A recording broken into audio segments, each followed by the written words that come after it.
Chapter 368. A lot of people were dumbfounded at this scene.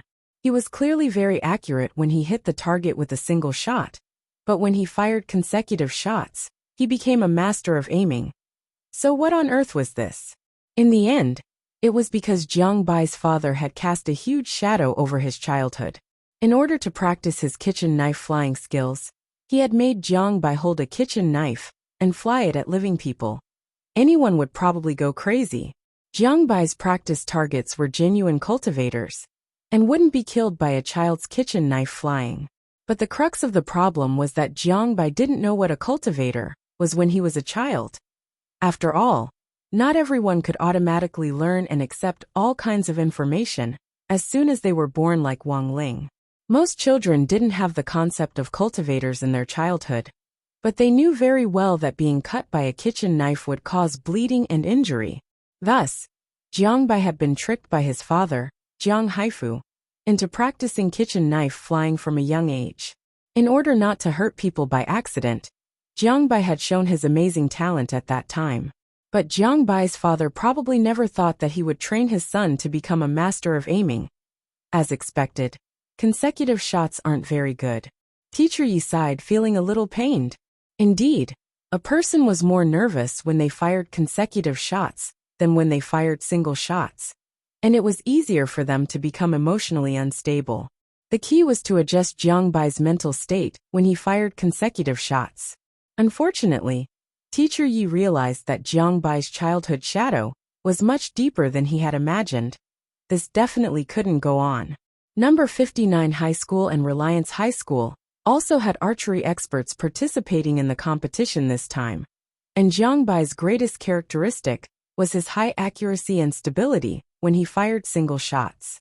But if number 60 High School wanted to win this time, it clearly wasn't realistic to just rely on the single-shot event to score points. After all, the final archery competition was based on the average of the scores from each event combined. If you scored 0 in consecutive shots, it didn't matter how high your scores were in the previous events. Jiang Bai actually understood the principle, but it was still difficult and challenging to put it into practice. There were a lot of onlookers at the scene, which made Jiang Bai especially nervous. Standing in the frolicking crowd, Wang Ling could hear Jiang Bai's rapid breathing, and even the hand holding the bow was trembling slightly. This already wasn't just a matter of nervousness, but a sign of a lack of confidence. Seeing this, Teacher Yi hurriedly comforted him on the side, and then simply went up himself to tie the apple to his head. "Come, shoot me." Jiang Bai was astonished. As soon as these words left his mouth, the surrounding air froze. What? Why does this sound a little weird? What the hell? Teacher Yi drove? Soon, Teacher Yi cleared his throat and said, "I'm talking about the apple on my head." He knew his words were ambiguous and could easily cause misunderstandings. "I'm at the golden core stage, and I've practiced the golden bell cover and iron skim before. These spirit arrows can't hurt me at all. So Jiang Bai, please be more confident and let go." Teacher Yi patted Jiang Bai's shoulder solemnly.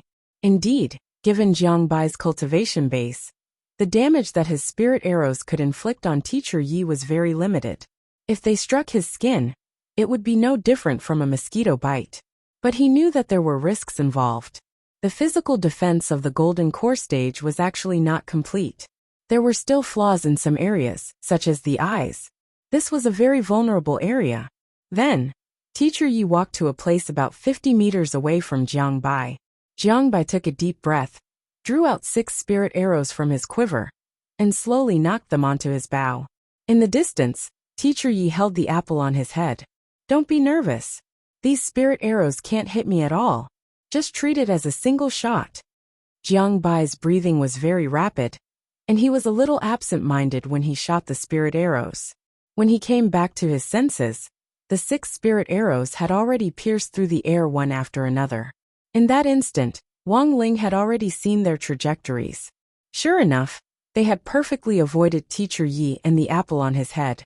At the same time, Jiang Bai, who had already sensed the arrows when he shot them, lowered his head in disappointment. "I knew it. I wouldn't be able to hit it." However, contrary to everyone's expectations, The 6 spirit arrows seemed to suddenly find order as they pierced through the center of the apple one after another, leaving holes the size of an index finger. What the hell? They actually hit it. All the onlookers' jaws dropped at this maneuver, and even Jiang Bai's eyes widened in disbelief. Several of the PE teachers also cried out in surprise after a moment of daze, and then thunderous applause broke out in the field. Fang Xing had been watching silently the whole time. When he saw that Jiang Bai's 6 consecutive spirit arrows hadn't missed, he almost immediately turned to look at Wang Ling, and he couldn't help smiling in his heart. His heart was as clear as a mirror.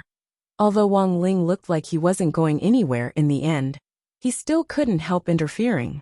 When Wang Ling got home that night, he happened to see Loopy Toad munching on dog food at the entrance of the villa. Loopy Toad's dog food was specially provided by Dopey Gua's family.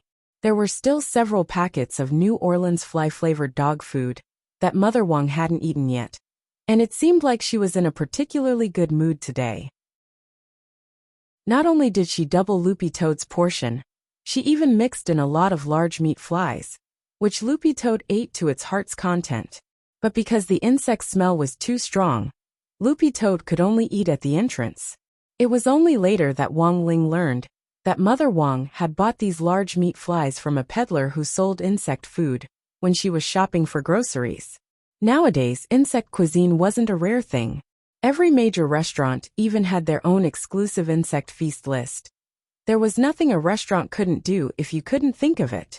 Furthermore, this kind of insect cuisine was now very popular among cultivators, because according to scientific research, cultivators consumed more than 10 times the protein of ordinary people in a day. Thus, it was quite a delightful thing to use this kind of insect feast to supplement one's protein intake. Thinking about it carefully, Loopy Toad felt that since leaving the demon world, it had rarely been able to eat such a fleshy fly. It was King tearful. But insect peddlers weren't around all the time. These kinds of peddlers were like mobile red flags in junior high schools. They roamed the major markets irregularly and had no fixed whereabouts at all. Mother Wang running into them in the market was purely a matter of chance. Seeing that Loopy Toad was gorging itself, Wang Ling didn't disturb it, and just raised his foot to rub Loopy Toad's butt. Loopy Toad knew that this was Little Master Ling's code word for butt rub. Come to my room later. Chapter 369. Wang Ling suddenly realized that there was a huge variety of dishes tonight, many of which he had never seen before. There were already no less than 8 dishes on the dining table, and the old man and Mother Wang were still busy in the kitchen, probably trying to round up the number, such as 10 out of 10. Wang Ling wasn't interested in this aspect, but people of the old man's age were keen on good luck. Father Wang was reading the newspaper. When he saw that Wang Ling had returned, he hurriedly put down the evening paper, then pushed up his black glasses out of habit.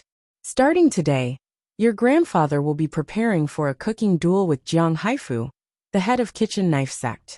There will be a lot of dishes for the next 2 nights. Today, your mom and grandpa went to the market and bought a lot of things. Sheep is almost full. Were they really going to compete? Wang Ling was startled. Your grandpa's been pretty bored after retirement, so let's just treat it as an entertainment for his old age. Father Wang couldn't help laughing. Sweating, Wang Ling opened the fridge in the living room to take a look, and was instantly shocked by the inventory inside. He hadn't expected the old man and Mother Wang to actually buy so much. No wonder sheep couldn't fit in. If it wasn't for the fact that Wang Ling had specially enchanted and modified the fridge, it would have been impossible to stuff so many ingredients inside. Wang Ling felt that the food in the fridge right now was enough for his family to eat for a month. At that moment, Father Wang suddenly put down the newspaper. Oh, that's right, Ling Ling, I need your help with something. Wang Ling. It's like this, the market your mom and grandpa went to is now doing a new activity. From now on, buying vegetables will be done on a points system, and you'll get points for spending, which can then be used for a lottery, you know.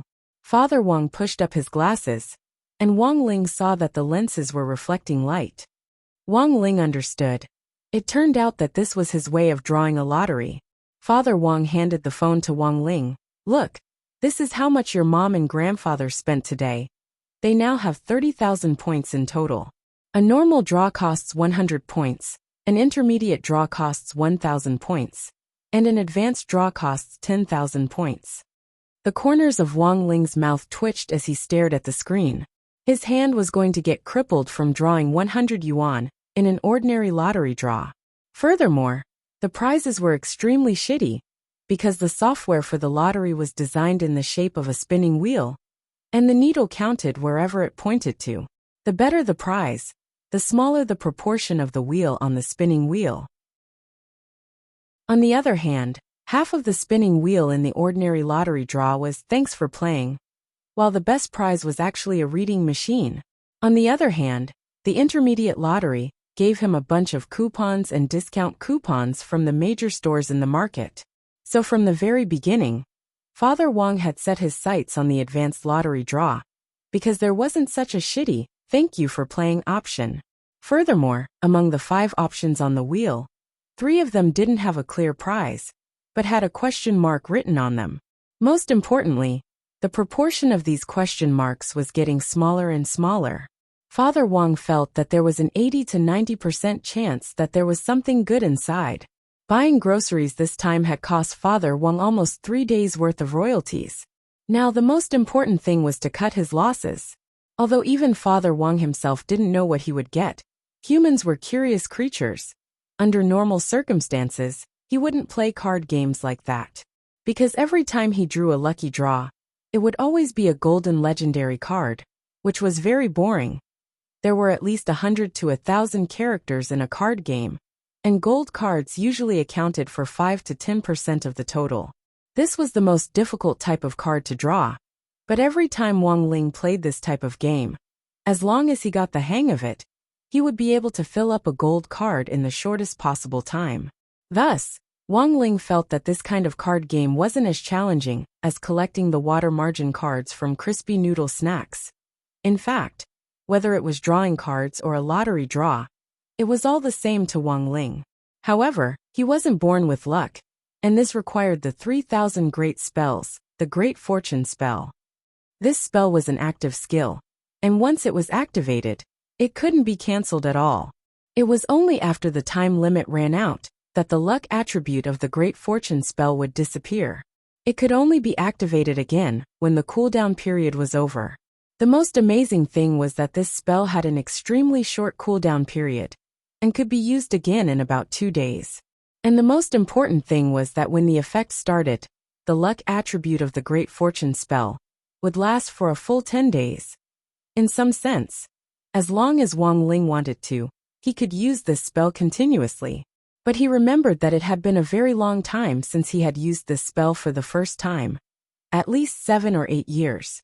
That was because he felt that using this spell would make him appear too ostentatious. Luck had 2 sides to it. It was a balancing effect. If you were lucky, someone would naturally take the blame for your luck. Furthermore, if you were too lucky, it was easy to arouse others' jealousy. No matter what era it was, there would always be people with ulterior motives. Jealousy was a very magical thing. It could make people call each other brothers in front of their faces, but pretend to be brothers behind their backs. Taking a deep breath, Wang Ling opened his palm, and a golden spirit light emerged from it. It was as if Father Wang could see a torrent of energy converging in Wang Ling's palm, and then gradually covering his entire body. This was the process of activating the Great Fortune spell, commonly known as gathering the spirit chi of heaven and earth, gathering the light of the sun and moon. Then, Wang Ling breathed a sigh of relief. He clicked the Start Lottery button in the software, and the wheel started to spin rapidly. In the end, there was a flash of golden light on the screen, and he actually drew a mysterious question mark. A crisp electronic sound rang out. "Congratulations, you've won the grand prize." Wang Ling very quickly clicked on the other 2, and the screen turned ghostly with this electronic sound. "Congratulations, you've won the grand prize. So awesome?" Father Wang was also shocked. Wang Ling had already expected this outcome, and his expression didn't change in the slightest. The items that Father Wang had drawn were all displayed in the gift library of the lottery software. After filling in the address, The event would deliver them to his doorstep within 3 working days. Wang Ling didn't know what on earth he had drawn. He had clicked 3 times in a row just now, and it seemed that he had drawn a mysterious question mark. This should be a pretty good prize, right? Father Wang opened the gift bank expectantly, and then opened the 3 mysterious question marks, which Wang Ling had drawn in the gift bank one by one. Then, Father Wang saw that there were 3 more things in the gift library: an annual membership gift bag for Purple Light Pavilion Restaurant, a gold card for Red Flower Club Hairdresser. Chapter 370. After dinner, Wang Ling returned to his room. The golden halo of light left behind by the great fortune spell still surrounded him, forming a faint film of light that only Wang Ling could see, which no one else but himself could see. In the next 10 days, Wang Ling's luck would become very, very good. Like when he had drawn the lottery for Father Wang previously, that was nothing. Wang Ling remembered that the last time he had used the great fortune spell, he had bought a lottery ticket, but hadn't won. So from then on, Wang Ling no longer believed in any lottery. Even after using the great fortune spell, he still hadn't won. It was clear how deep the waters were. When all was said and done, buying a lottery ticket was just a tax on the poor.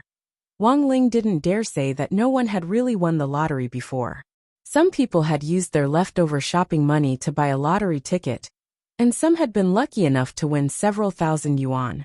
But those who had really won the first prize had either been wearing masks or cosplaying when they received the prize, which made Wang Ling doubt the authenticity of it for a while. Fortunately, in the Wang family, Father and Mother Wang weren't into this. They didn't buy lottery tickets, and they didn't buy stocks. Mother Wang had always felt that being down to earth, and doing what was in front of her, and living a good life was more important than anything else. For Father Wang, writing well was always more practical than buying a lottery ticket and waiting for a pie to fall from the sky. When Loopy Toad went upstairs and heard that Wang Ling had signed it up for the competition, its dog face was stupefied. What kind of plot development was this? Even Loopy Toad itself didn't understand it. Loopy Toad felt that it definitely wouldn't be able to figure out little Master Ling's train of thought in a short time with its dog brain. It just felt that it wouldn't be fair for it to participate in the competition like this, as if it had been crowned the champion. Although Loopy Toad's current realm was only at the peak late golden core stage, it could barely be considered a third-class spirit beast according to the grade of a spirit pet. A third-class spirit beast in a university full of golden core cultivators wasn't a rare thing at all. Loopy Toad knew that in real universities, there were no less than hundreds of third-class spirit beasts for experimentation in the spirit beast laboratories they had invested in. In a university, third-class and fourth-class spirit beasts were as plentiful as the hairs on an ox. You couldn't become a school pet until you reached second class. When you really reached first class, the students in the laboratory would treat you like an ancestor. Of course, Loopy Toad had seen all of this in a post on the Cultivation forum. Loopy Toad still had to personally verify its authenticity, but cultivating to first class as soon as possible was indeed something it had always been pursuing. In any case, it had been a demon king before, and had led a demon clan, as well as the leader of the Toad clan. Even if he couldn't return to his previous body, at the very least, he couldn't lose too much strength. Otherwise, it would be too embarrassing. On Loopy Toad, its strength still couldn't be compared. On Toad, Wang's class had indeed missed. On the other hand, he also wanted to take advantage of this competition to test Loopy Toad's current level. The second version of the Demon King Heart Sutra that Loopy Toad was currently cultivating had been personally rewritten by Wang Ling, and the part that used demon chi to cultivate had been completely replaced with spirit chi. Although the cultivation routine was the same, that didn't mean there wouldn't be any side effects. Under normal circumstances, if there was a rejection reaction, it could only be seen in a real battle. Wang Ling picked Loopy Toad up and placed it on his lap. His slender fingers brushed over its fur, making it feel so comfortable that it could cry out in pleasure. I need to test your Demon King Heart Sutra. This is the first time I've rewritten a cultivation technique, and I want to see if there's any reaction. Wang Ling's telepathic message could be considered a straightforward way of expressing his thoughts. Reaction? Loopy Toad cocked its head. At least now, it felt very comfortable all over after cultivating the revised Demon King Heart Sutra. But it wasn't obvious whether there was any reaction yet. It would have to be tested in actual combat. As a child, Wang Ling had actually had experience writing cultivation techniques.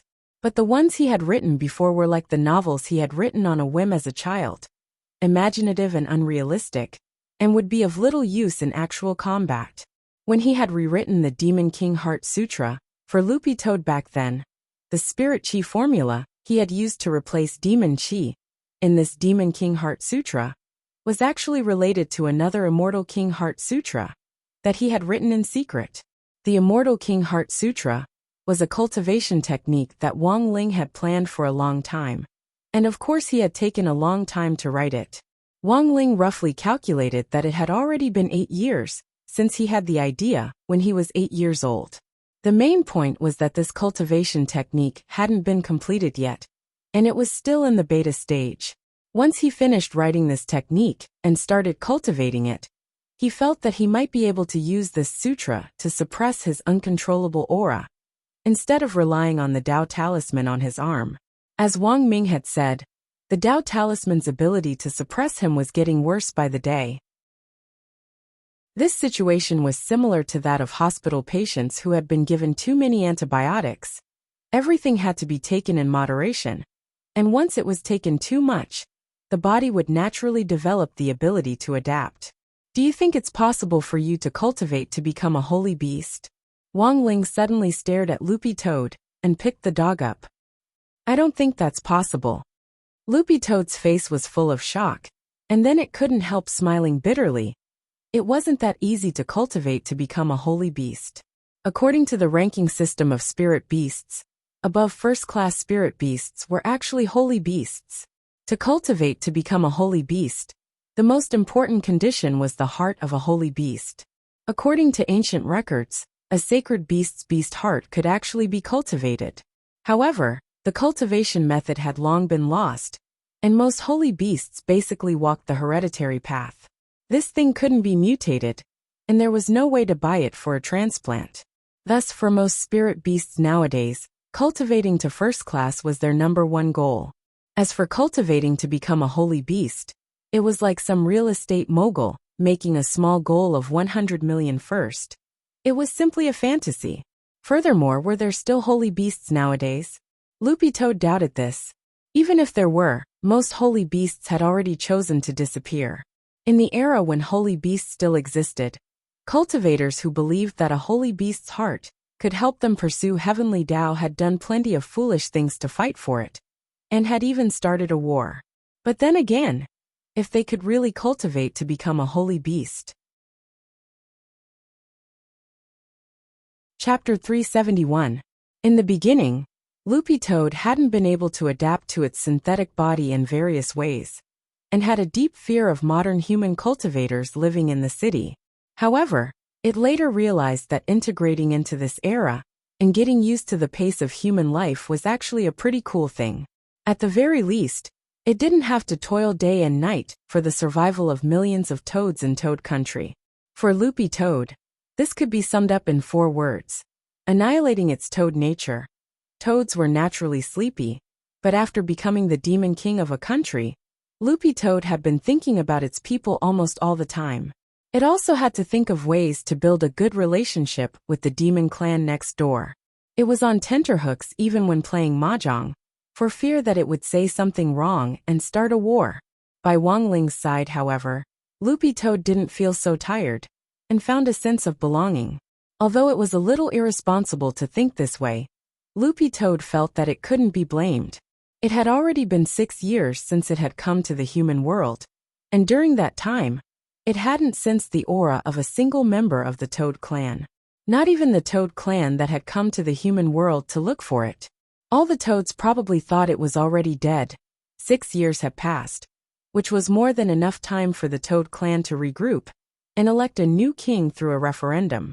Perhaps the new Toad king was already domineeringly leading the people of the Toad clan to a comfortable life on the other side of the gate between worlds. No matter how much its old master cared about its people, even if it went back now, it would probably just be snubbed. As its thoughts ran wild, Loopy Toad fell asleep with its head on Wang Ling's thigh. In its drowsy state, Loopy Toad was still thinking that it was probably the only creature in the world who could receive this kind of treatment. Sleepiness was a toad's nature to begin with, and cultivating the revised Demon King Heart Sutra had taken a huge toll on Loopy Toad's spirit. Hence, it was easier for it to feel sleepy and tired than normal spirit beasts of the same realm. Wang Ling pinched Loopy Toad's ear. After confirming that it was completely asleep, he directly used spirit energy to move it to the side of the bed. Right after that, Wang Ling sent a text message to Grenade-throwing Senior Immortal to ask about the situation of that idiot girl in Art Courtyard, whom he had placed at Silian Jinren's place, as well as the Silver Unicorn's current situation. Initially, he had planned to ask Silian Jinren directly, but after thinking about it carefully, he felt that doing so would easily cause misunderstandings. Wang Ling didn't know how to hit on girls, nor would he take the initiative to do so. Thus, when it came to matters between men and women, Wang Ling's choice had always been to keep his distance and deal with it coldly. Although modern education didn't care much about puppy love, and father and mother Wang were actually quite open-minded about it. Wang Ling was Wang Ling after all, and he had his own ideas. 16 years old should be the age to study hard. As soon as the message was sent, Grenade-throwing Senior Immortal replied almost instantly. Miss Yixin is now assisting Silian Jinren. She's pretty hardworking, but a little clumsy.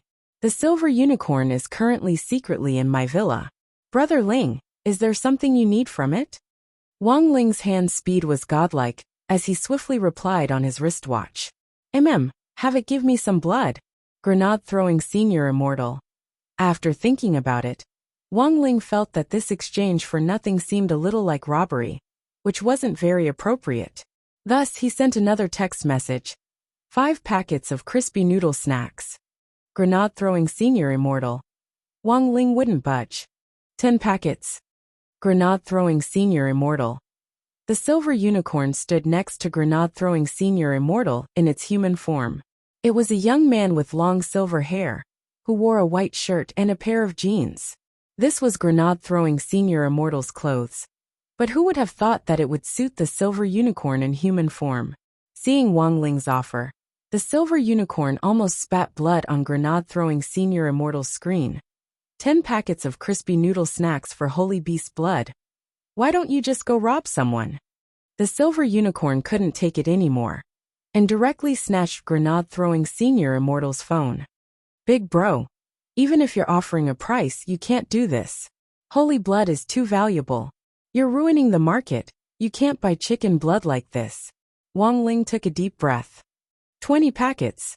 When the Silver Unicorn and Grenade-throwing Senior Immortal saw this message, they were silent for 2 or 3 minutes. After a while, Grenade-throwing Senior Immortal picked up his tea, intending to take a sip to calm down. On the other side, Wang Ling sent another text message. No more or I'll lose out. The Silver Unicorn. Pooh. Then, Grenade-throwing Senior Immortal directly sprayed out the tea he hadn't swallowed. The Silver Unicorn was stupefied. What kind of person was this? Forget about buying with immortal gold. This was the first time it had seen a transaction using crispy noodle snacks as a unit of currency. Grenade-throwing Senior Immortal smiled bitterly and patted the Silver Unicorn on the shoulder. Just sell it to him. A favor from Brother Ling is more meaningful than crispy noodle snacks. Besides, isn't he your master? The Silver Unicorn. The problem was that it had never seen such a stingy master before. But to be fair, Wang Ling had used the Great Purification spell to save Yixin's life at Immortal Mansion. In some sense, the Silver Unicorn realized that it really did owe Wang Ling a favor. It was just a little holy beast blood. It could just consider it a donation. Furthermore, it had the heart of a holy beast, so it could recover its chi and blood much faster than ordinary spirit beasts. If it was just 500 milliliters of holy beast blood, it would be able to recover immediately. The Silver Unicorn thought to itself. After a long time, The silver unicorn finally used Grenade-throwing Senior Immortal's cell phone to send a text message. "How much do you want?" Wang Ling replied almost instantly, "A ton." The silver unicorn. After sending the message, he felt that his request might have been a little too much, so he sent another message. "Give me 1,000 milliliters first. After that, you can give me 1 ton of blood every day." The silver unicorn's eyes were full of resentment as it read the text message. Grenade-throwing Senior Immortal stared at the silver unicorn. "You should be recovering very quickly, right?" The silver unicorn. "You're abusing animals." Grenade-throwing Senior Immortal. "Strictly speaking, holy beasts are extinct creatures, they're not protected by the state." The silver unicorn opened its mouth, but for a moment, it was speechless. Had it really boarded a pirate ship? However, just as the silver unicorn was feeling utterly disheartened, Wang Ling's next text directly dealt it a final blow. It wasn't a long text, and only had 8 words. The first 4 words. "Remember to include postage." Chapter 372. Wang Ling naturally had his own reasons for wanting such a large amount of holy beast blood. Because in some sense, Loopy Toad's current drowsiness had a lot to do with cultivating the revised Demon King Heart Sutra. Although Wang Ling didn't know if this could be considered a side effect, this kind of drowsiness wasn't a good thing. Because once Loopy Toad fell asleep like this, it would be as if it were dead, and wouldn't be able to feel anything for a period of time. The blood of holy beasts, as recorded in ancient texts, had a miraculous effect on treating this condition. As long as Loopy Toad was soaked in the blood, it would be able to alleviate this special drowsiness. But there was one thing that made Wang Ling a little unhappy. He had actually spent 20 packets of crispy noodle snacks on this holy beast blood. This was too much of a loss. While Loopy Toad was sleeping, Wang Ling had wanted to review his homework, but he suddenly heard Father Wang's call from the first floor. When he went downstairs, he saw that Mother Wang had actually fallen asleep on the table, and Father Wang was taking off her apron. She had been busy all day today, and in the evening, she and the old man had prepared such a large table of dishes, which was a huge drain on her spirit. Father Wang carefully pulled off Mother Wang's apron and carried her in a princess carry. He then looked at Wang Ling and said in a low voice, "Send us up." Wang Ling nodded, put his hand on Father Wang's shoulder, and directly sent them to the bedroom on the 3rd floor. A human self-propelled elevator was just that awesome.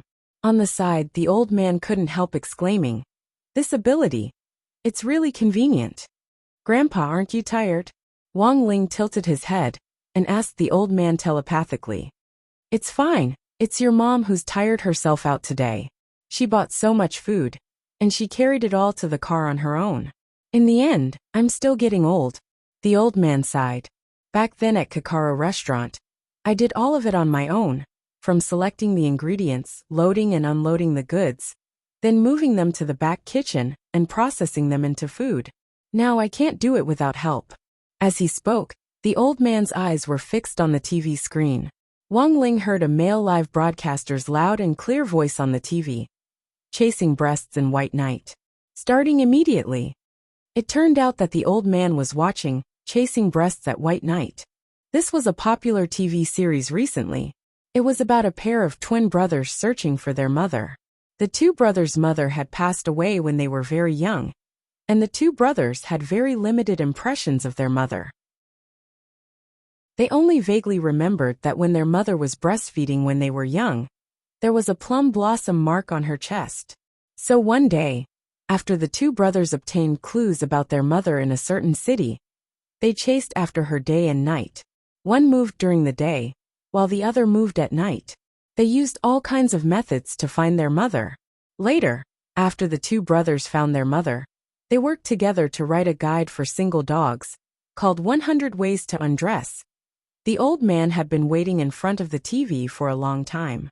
He couldn't help but say, "The broadcasting time of the TV stations nowadays is not punctual at all. The commercials are also very repetitive. One commercial can be played 3 times in a row." As soon as the old man said that, another advertisement played on the TV. The old man hurriedly clicked his tongue. "Why is it the Society of Saints again? I've watched this advertisement on TV more than 30 times recently. Society of Saints? Wang Ling felt that the name was a little familiar. It seemed that he had heard someone mention it when he came home from school recently. There seemed to be an advertisement for the Society of Saints on the side of the road. Following the advertisement on the TV, Wang Ling took a quick look at the introduction of the Society of Saints. In the advertisement, a member of the Society of Saints was having a tug-of-war with a group of grade 3 students from a foundation establishment high school. No matter how hard the students tried, the member of the Society of Saints was as firm as a rock and wouldn't budge even half a step. Then, the member of the Society of Saints just gave a gentle tug and easily won. Finally, the advertisement directly revealed the member's information. This was a grade 1 freshman from Building Materials High, Chu Yuanhao. Age, 16. Realm, Peak Late Foundation Establishment. Wang Ling's eyes twitched fiercely at this news. A grade 1 freshman at Peak Late Foundation Establishment had actually won a tug-of-war with 10 grade 3 students who were also at Peak Late Foundation Establishment? Wang Ling didn't think this was a fake advertisement. Nowadays, the crackdown on fake advertisements on TV was very strict. Furthermore, after the Shuego sect incident, there wouldn't be any fraudulent organizations that would dare go against the wind and court death. Generally speaking, organizations that could advertise on TV were mostly light forces recognized by the state. After watching the advertisement, Wang Ling had initially thought that this Society of Saints was a private education organization. But the white line at the end of the advertisement completely changed Wang Ling's mind. It read in white, "The Society of Saints is officially open. Talents from all schools across the country are welcome to join." In other words, this Society of Saints wasn't a private education organization, but an organization of talents from all over the country. Its purpose was to recruit talented people from all schools for specialized training. The spokesperson Chu Yuanhao in the video advertisement was incredibly strong and clearly met the Society of Saints standards. According to the normal standards of the modern cultivation system, the limit of a Peak Late Foundation establishment cultivator's strength was usually around 2,000 gene. But Wang Ling had always felt that there might still be some people with extraordinary talent in this world. And this advertisement from the Society of Saints indeed confirmed Wang Ling's thoughts.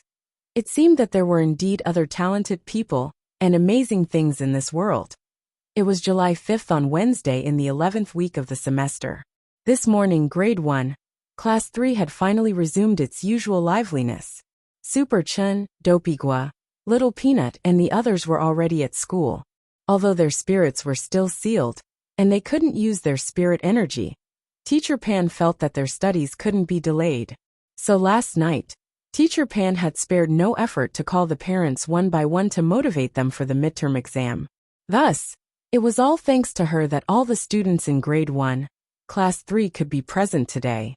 The students in the other classes who also had their spirits sealed were still resting at home and wouldn't be here until next week. After about 10 minutes or so, Teacher Pan came to the classroom. Seeing that everyone was present today, she nodded with great satisfaction. Standing on the dais, Teacher Pan gave a harmless smile. "Wow! Why is it that all the students in our class are so cute today? Some students actually took the initiative to come to school to study, even though their bodies need to be nursed back to health. As your teacher, I'm really touched." It wouldn't have mattered if she hadn't said this, but as soon as she did, Wang Ling could already feel the class brimming with resentment. Teacher Pan looked around and smiled slightly as she pulled out a stack of test papers from somewhere. "Since the cute students like to study so much, why don't we do 2 sets of questions first?" Chapter 373. Just like that, the whole class was tormented by Teacher Pan for an entire morning self-study session, plus the first 2 classes. When the Tao Talismans class was over, everyone was astonished to find that they had actually done 3 sets of test papers on average. But that wasn't the most astonishing thing. The scariest thing was that Teacher Pan had already marked 2 sets of test papers in class, and was now busy recording the results in the office. Dopey Guo was usually pretty popular outside classes. Of course, this was all because he usually gossiped. The most exaggerated thing was that he actually had his own fan club at number 60 high school. As soon as they heard that Master of Dopey had returned to school, all his Dopey fans rushed over almost as soon as class ended to ask about his injuries. In fact, this guy hadn't been injured at all. If you really had to find a reason, it would be that the Heavenly Materials sword had made a very small cut on the back of the hand or arm of the student whose spirit had been sealed. And this kind of cut was completely negligible as long as medicine was applied. To be precise, the spirit sealing wasn't an injury, but a state of mind. Wang Ling sat at a table at the very back of the classroom and watched the show with Super Chen. Because his table was right next to Dopey Gua's, it was now heavily surrounded and occupied by people. It actually didn't feel good to be sandwiched in the middle, and Wang Ling hated this feeling. So he simply stayed a little further away and watched the show with Super Chen. "How's your body now? How does it feel to have your spirit sealed?" someone asked. Dopey Gua closed his eyes and pondered for a bit, then immediately replied, It's probably my first time having my spirit sealed, and I feel a little weak." "Then how does it feel?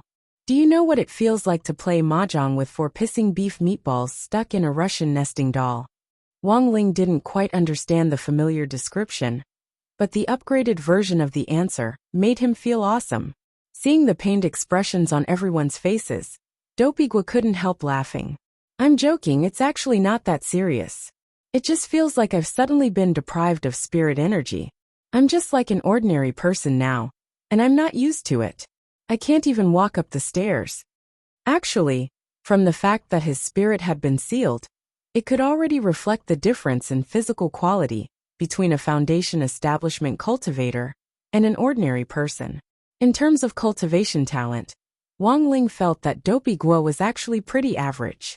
Although he was in the elite class, he couldn't be said to be too strong, and could just barely be considered average among the foundation establishment students in the city. In the last 2 years, no. 60 High had been preparing to be upgraded to a key city high school, and the selection of new senior grade 1 students had been much stricter than before. Hence, this batch of number 60 high school freshmen wasn't the worst, as Teacher Pan had said. In terms of cultivation talent alone, they were much better than any previous batch. Many of them were at the peak late foundation establishment stage as soon as they entered, such as Lotus Sun and Super Chun. For the school, as long as these elite students had enough resources, it was very likely that they would successfully advance to the golden core stage before graduation. The current foundation establishment stage was no longer the same as before. As long as one's talent was good, coupled with enough resources, it was completely possible to advance to the gold core stage in a few years. But it was impossible to advance any further. For example, modern cultivation resources were far from enough to advance from the golden core stage to the nascent soul stage, and a lot of time was needed to comprehend the great Tao. Therefore, for number 60 high school, Wang Ling's batch of senior grade 1 students had the highest hope of increasing number 60 high school's golden core conversion rate, as well as helping number 60 high school directly advance to a key city high school. Although some teachers usually had sharp tongues, none of the teachers in the school dared to deny this. On the surface, they criticized their own students for all sorts of faults, but in private, the teachers would vigorously compare themselves to their students. How awesome their students were, how many test scores their students got. When all was said and done, they were the students they had taught themselves. No matter how many flaws they had, even if they had one shining point, the teachers could privately magnify it infinitely. There were still 5 minutes before class started. Someone asked Dopey Gua, "Is there any new gossip recently?" Dopey Gua replied without hesitation, "Of course, it's about the newest Society of Saints." Realization dawned on everyone's faces. It was very obvious that everyone had seen this reaction in private, and had even paid special attention to the Society of Saints advertisement. Dopey Gua smiled. "This Society of Saints is quite new. It's not a private education organization, but a state-certified organization that gathers elite students from all over the world. To put it in a more understandable way, this Society of Saints is an elite class set up by the state, and recruits elites from all over the country from schools. Of course, those who can join the Society of Saints are the cream of the crop, and they're definitely gifted. I see. Everyone nodded, not understanding what he meant. The image of the spokesperson Chu Yuanhao defeating 10 people of the same realm in a tug-of-war was still vivid in their minds. Someone asked, "Then after joining the Society of Saints, are you considered a member of the school or the Society of Saints?" Dopigwa. It's like this. Joining the Society of Saints is equivalent to being a member of the Society of Saints. During the 3 years of high school, you'll receive specialized learning and combat training at the Society of Saints school base. In addition to receiving a large amount of resources from the Society of Saints every week, you can also receive one-on-one guidance from a famous teacher. But when it comes time for the college entrance examination, you'll still take it as a student from your previous school, and your scores will also be considered the school's. Is this a collaboration with all the high schools in the country? Someone asked. Dopigwa nodded.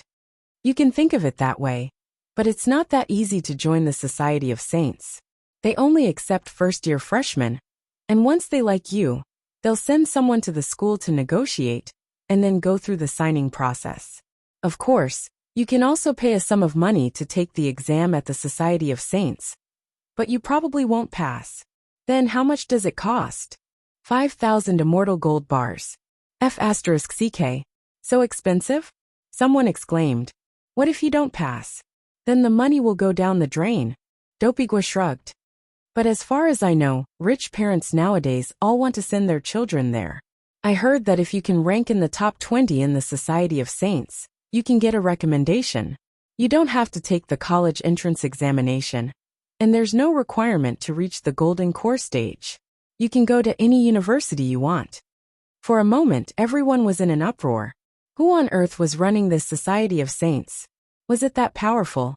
Someone expressed doubt. Who told you all this information? Is he reliable? Dopigwa smiled again. Don't worry, I'm definitely reliable. One of my uncles in the Society of Saints told me. Everyone. Wang Ling. That night, Dopigwa returned home. Dopigwa stared at his mother. Mom, am I your biological son? Gwa's mother. Of course. Dopigwa. Then I want to take part in the Society of Saints test. Gwa's mother smiled. That winter, it snowed very heavily. On our way home, your father and I heard some noises from the trash cans on the street. Dopigwa. Mom, it's actually not expensive. It's only 5,000 immortal gold bars, Gwa's mom. Your dad and I walked over to take a look, and we found it was a dog. Dopigwa. Mom, I'm not taking the test anymore. Chapter 374. As Dopigwa had said, the Society of Saints really wasn't a place that just anyone could join. Logically speaking, as Songhai City's general administration of 100 schools, as well as a cadre at that, it was impossible for Audiobook not to know about this. If the Society of Saints was up to something, he would be the first person in Songhai City to be notified. But this Society of Saints didn't play by the rules. The entire organization's existence had actually been classified as a state secret at the beginning, and was directly managed by the Alliance of 10,000 Schools. Furthermore, it had already been operating in a small place for some time, and it was only in the last 2 days that it was announced to the public. Audiobook had only received the news when the Society of Saints advertisement had appeared on TV. Of course, the most tempting thing about the Society of Saints was the legendary guaranteed entry. There was no golden core restriction. As long as you were talented enough and ranked in the Society of Saints, you could go to any university you wanted. For example, 7 Stars Sect, a sect with a comprehensive cutoff score of 200,000, was a university holy land that many people would never be able to reach in their lifetimes. If you could enter the Society of Saints, then everything was possible. So here was the question. How would you know if you were talented in the eyes of the Society of Saints? This was a question worth thinking about. Wang Ling had seen an online post where someone had specially dug up information about the student Chu Yuanhao, who had appeared in the Society of Saints TV advertisement. Building Materials High was a high school that Lin Xiaozong's father, Lin Sikong, had invested in and built, and this Chu Yuanhao was in fact directly related to Lin Xiaozong. Originally, Chu Yuanhao had just been Lin Xiaozong's follower. A while ago, Lin Xiaozong had been walking on the road when he had been blocked by several senior students in a corner, and Chu Yuanhao's potential had suddenly burst out. According to the Post, at that time, several men in black had descended from the sky and directly taken Chu Yuanhao away. These men in black were cadre of the Society of Saints scattered all over the country, and were specifically responsible for selecting talented students. According to the informant in the Post, this group of men in black should have been following Lin Xiaozong. But in the end, they had an unintentional result, and happened to pick up Lin Xiaozong's leftover goods. And regarding this matter, Wang Ling was purely taking the attitude of a melon citizen. Whether the outside world made the Society of Saints sound so amazing, or how many people wanted to sign up, it didn't matter to Wang Ling. Right now, Wang Ling's top priority was to deal with the district sports meet and midterm exams, as well as the 20 packets of crispy noodle snacks that he was about to lose. Everything else was secondary to him. No matter how powerful the Society of Saints was, it had nothing to do with him, as long as it didn't come back to him. But Wang Ling felt that the chances of the Society of Saints finding him were actually very low. His grades in number 60 high were neither high nor low, so why would they target him? Thinking this, he simply put the matter to the back of his mind. Review. This was much more important than the Society of Saints. One had to know that he had to average scores in his exams. If he did too well, Father Wang would scold him, and if he did too poorly, Teacher Pan would call his parents. Thus, Wang Ling felt that those who could get the average score in every exam were the real big shots. But not long after he opened the textbook, he received a text message from grenade-throwing senior immortal. Brother Ling.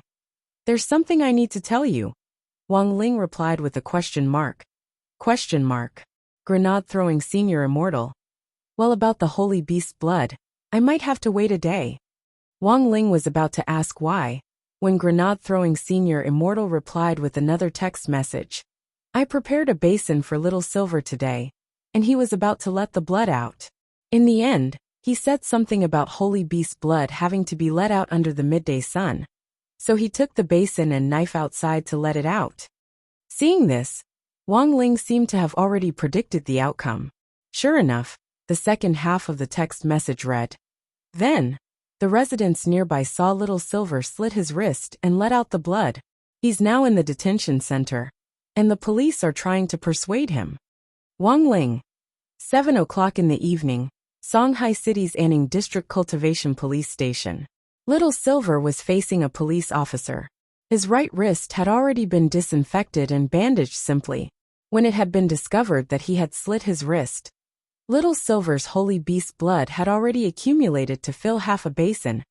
In the end, the police officers had poured it all out without saying anything. Recalling that scene now, Little Silver still felt a deep pain in his balls. Fortunately, holy beasts didn't rely on their livers to produce blood. Otherwise he would have died of exhaustion. Name. Little Silver. I'm asking for your real name. My name is Little Silver. The young man took out his ID card, which grenade-throwing senior immortal had personally taken him to apply for not long ago. Does it still hurt? The police little brother in charge of taking the statement asked with concern. This little brother had worked as a psychiatrist before, and was usually the one in charge of this type of attempted suicide. Actually, taking the statement was secondary. The most important thing was psychological counseling. These young people who had attempted suicide had to open their hearts and feel the warmth of the world. It doesn't hurt anymore, Little Silver replied in a low voice, and at the same time looked at the bandage on his wrist with some disdain. As long as he wanted to, this small cut could completely heal in a few seconds.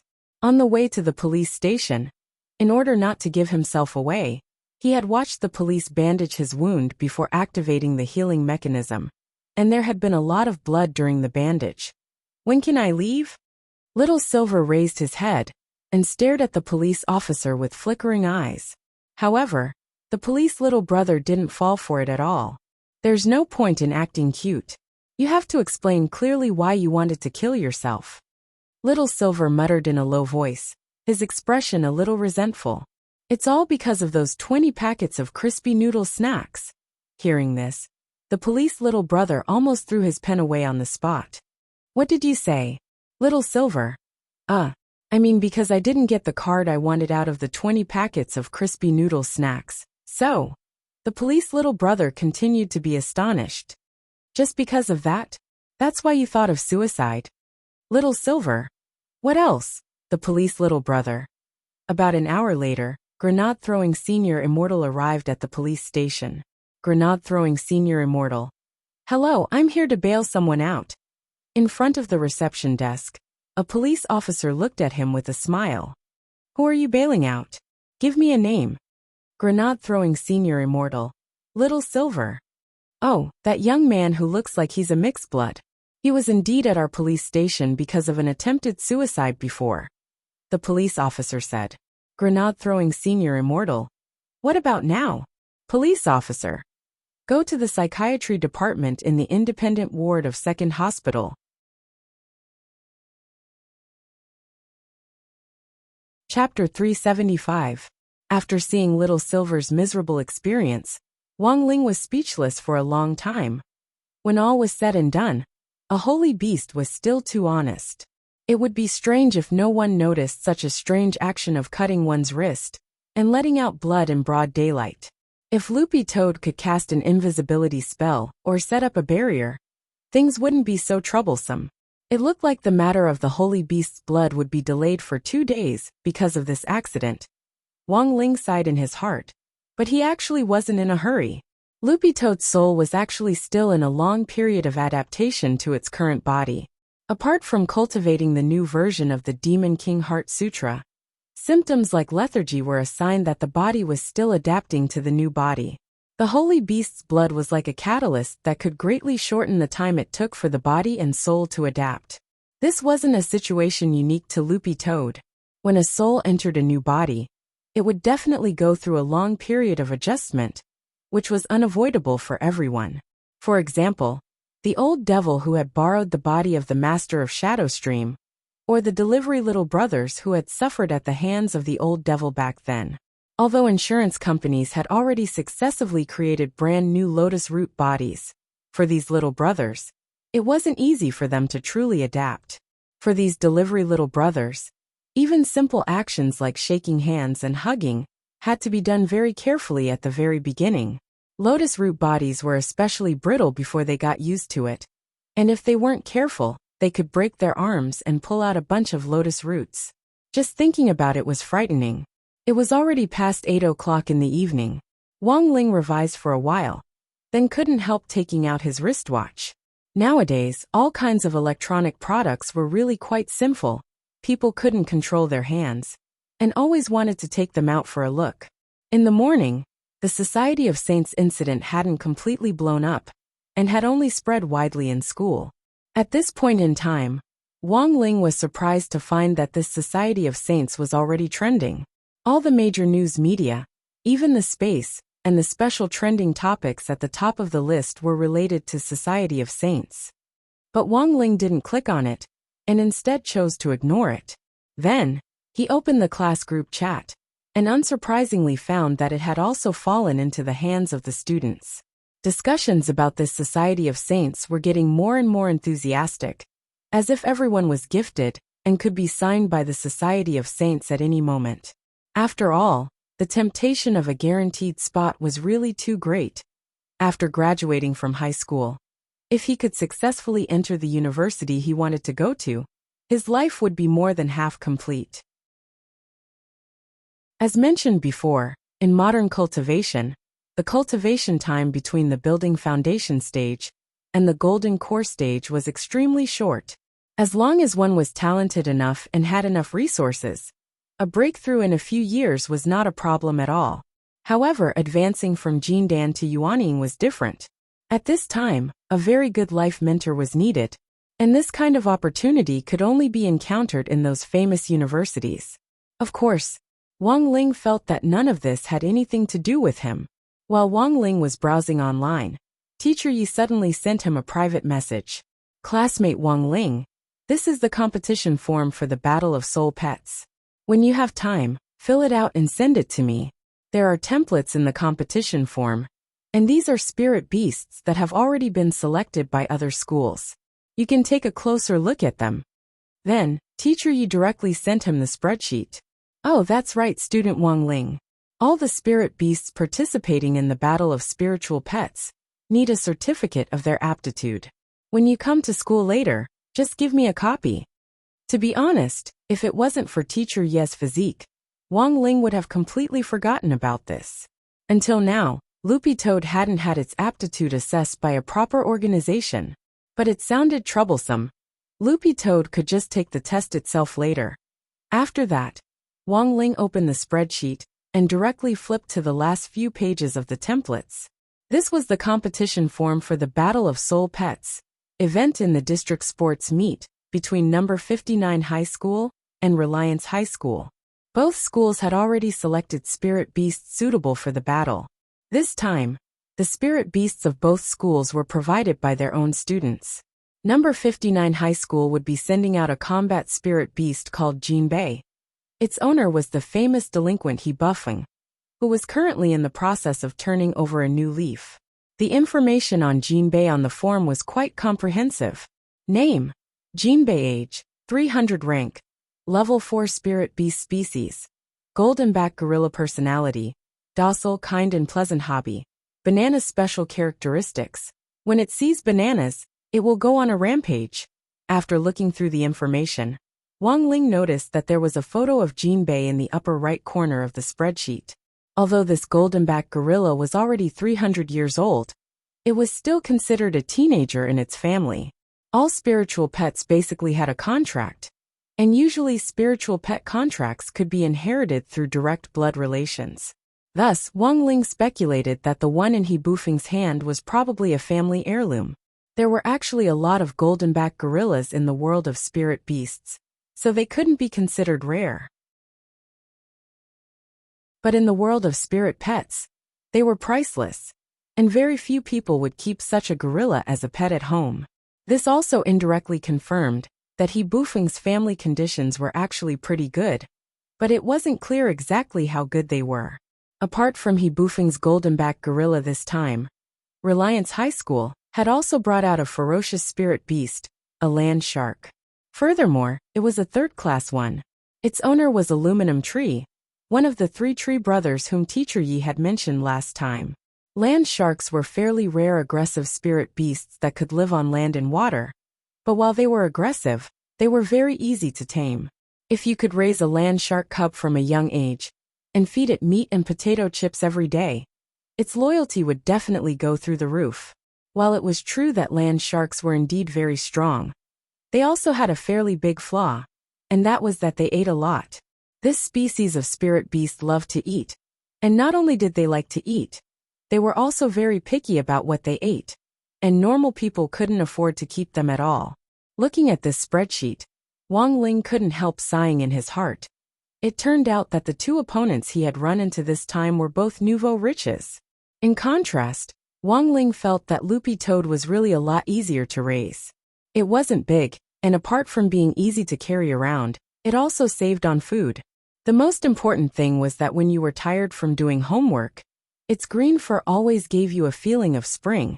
As he thought this, Wang Ling scrolled down the spreadsheet and saw the specific information on the land shark.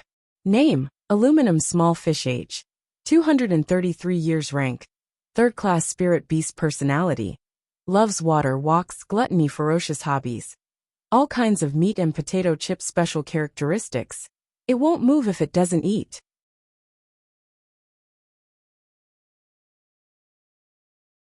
Chapter 376. There were 3 spirit beast aptitude assessment centers in Songhai City, which were mainly used to identify spirit beasts. You just needed to produce a relevant soul pet contract and pay a certain test fee before you could take part in the aptitude assessment test. Loopy Toad had been in Wang Ling's house for a long time, but it actually hadn't signed a contract yet.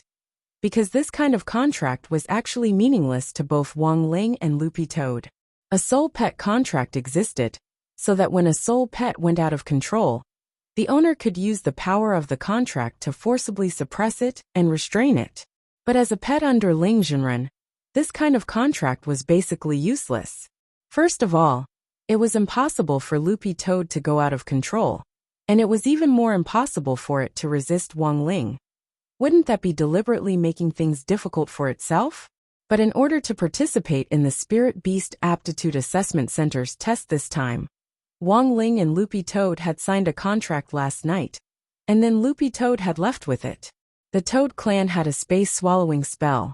Although Loopy Toad was now a dog, as long as it could use spirit energy and knew the formula for this spell, it could still use it normally. And this contract was now hidden in Loopy Toad's mouth. It was almost 11 o'clock in the afternoon when a green Akita appeared at the entrance of the Aptitude Assessment Center. This was the Spirit Beast Aptitude Assessment Center in the center of the city. It was a very magnificent building shaped like a giant egg, densely inlaid with all kinds of decorative spirit stones. Loopy Toad jumped up to the glass door in 2 or 3 steps. Although it hadn't entered yet, it could already hear the noise inside. There was a long line in front of the reception desk, as many cultivators lined up with their spirit beasts to wait for the aptitude assessment. What Loopy Toad hadn't expected was that the spirit beasts in front of it were fairly normal in size. There were all kinds of spirit beasts. Some flew in the sky, some ran on the ground, some swam in the water. The most novel spirit beast was actually a butterfly, and its owner was a youngster in a red cap who stood in front of Loopy Toad. The butterfly was very obediently perched on the youngster's shoulder and didn't move at all. Loopy Toad was at the end of the line, and the moment it saw the butterfly, it immediately broke out in a sweat. This was probably a rare spirit butterfly, but it couldn't tell which species it was.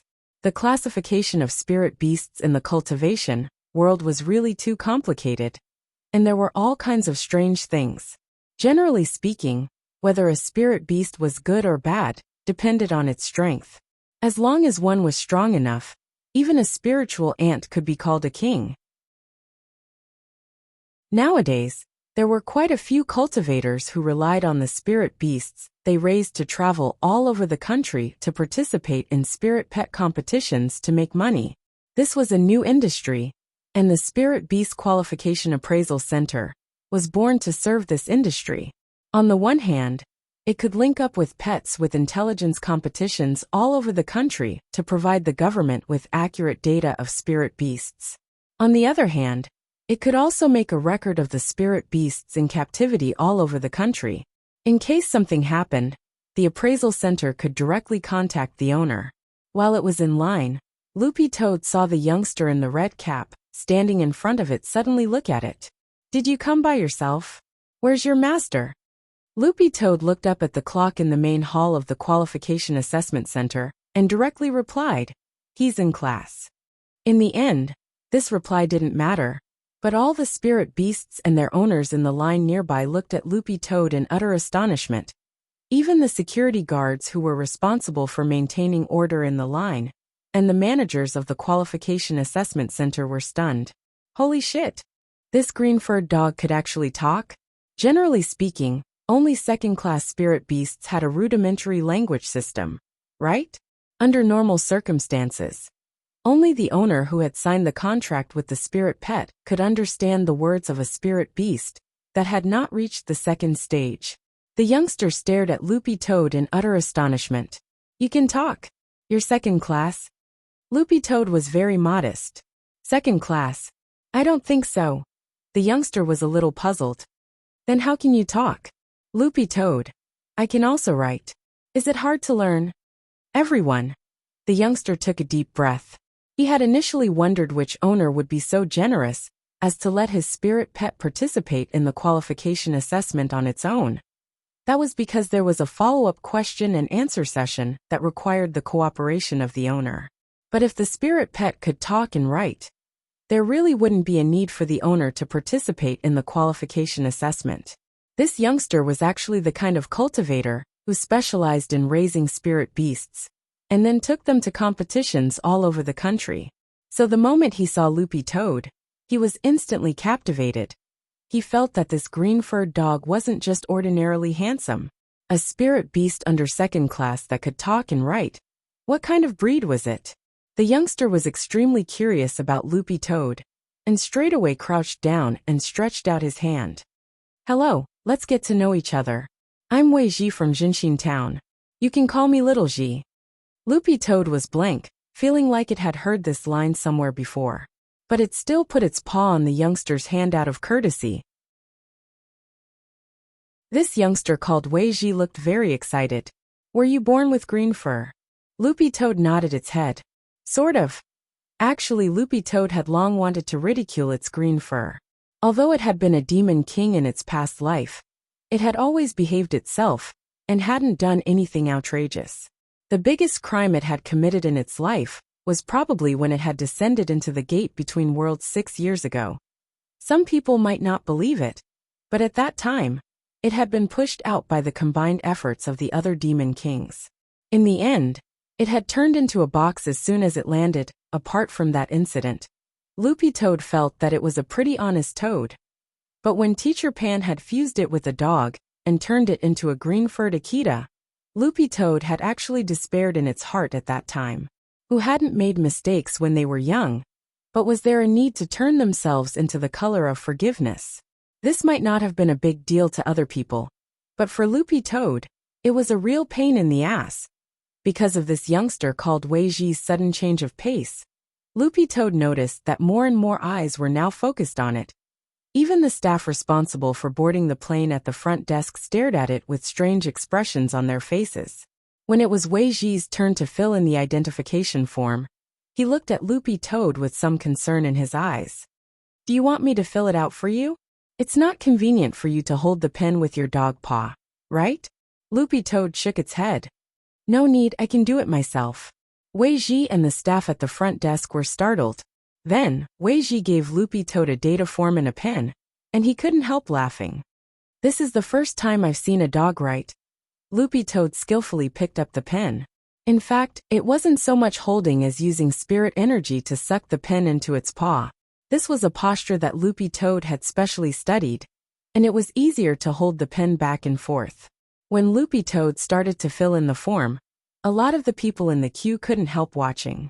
Even Wei Ji couldn't help glancing at Loopy Toad as he filled in the form. All of a sudden, Wei Ji asked curiously, "What breed of spirit dog are you?" Loopy Toad replied indifferently, "Akita." Akita? Everyone was shocked, because Akitas were just ordinary breeds of dogs, and weren't classified as spirit dogs at all. Wei Ji was greatly shocked. You're a hybrid? The corners of Loopy Toad's eyes twitched. You're the hybrid.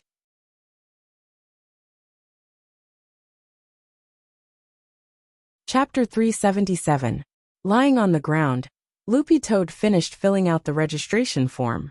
Wei Ji helped Loopy Toad hand the form to the receptionist at the front desk. And in the end, he was greatly shocked when he saw the words on the form. Many people might not be able to write this beautiful skinny body. Although Loopy Toad had written it with a dog paw, the words were so neat that they looked like they had been printed. How did you practice? Wei Ji was now more and more curious about Loopy Toad. He felt that this was definitely a dog with a story. Diligent and diligent. Loopy Toad's answer was just 4 words. As it spoke, Loopy Toad's eyes looked a little smug, but there wasn't much joy on its face. Loopy Toad didn't know if it was because it had been with Ling Junren for too long, but it felt that its facial expression had clearly become a lot less rigid, and it was also faintly showing signs of facial paralysis. You're really interesting. If it's possible, I really want to meet your owner, Wei Ji said. If there's a chance. Loopy Toad replied very politely.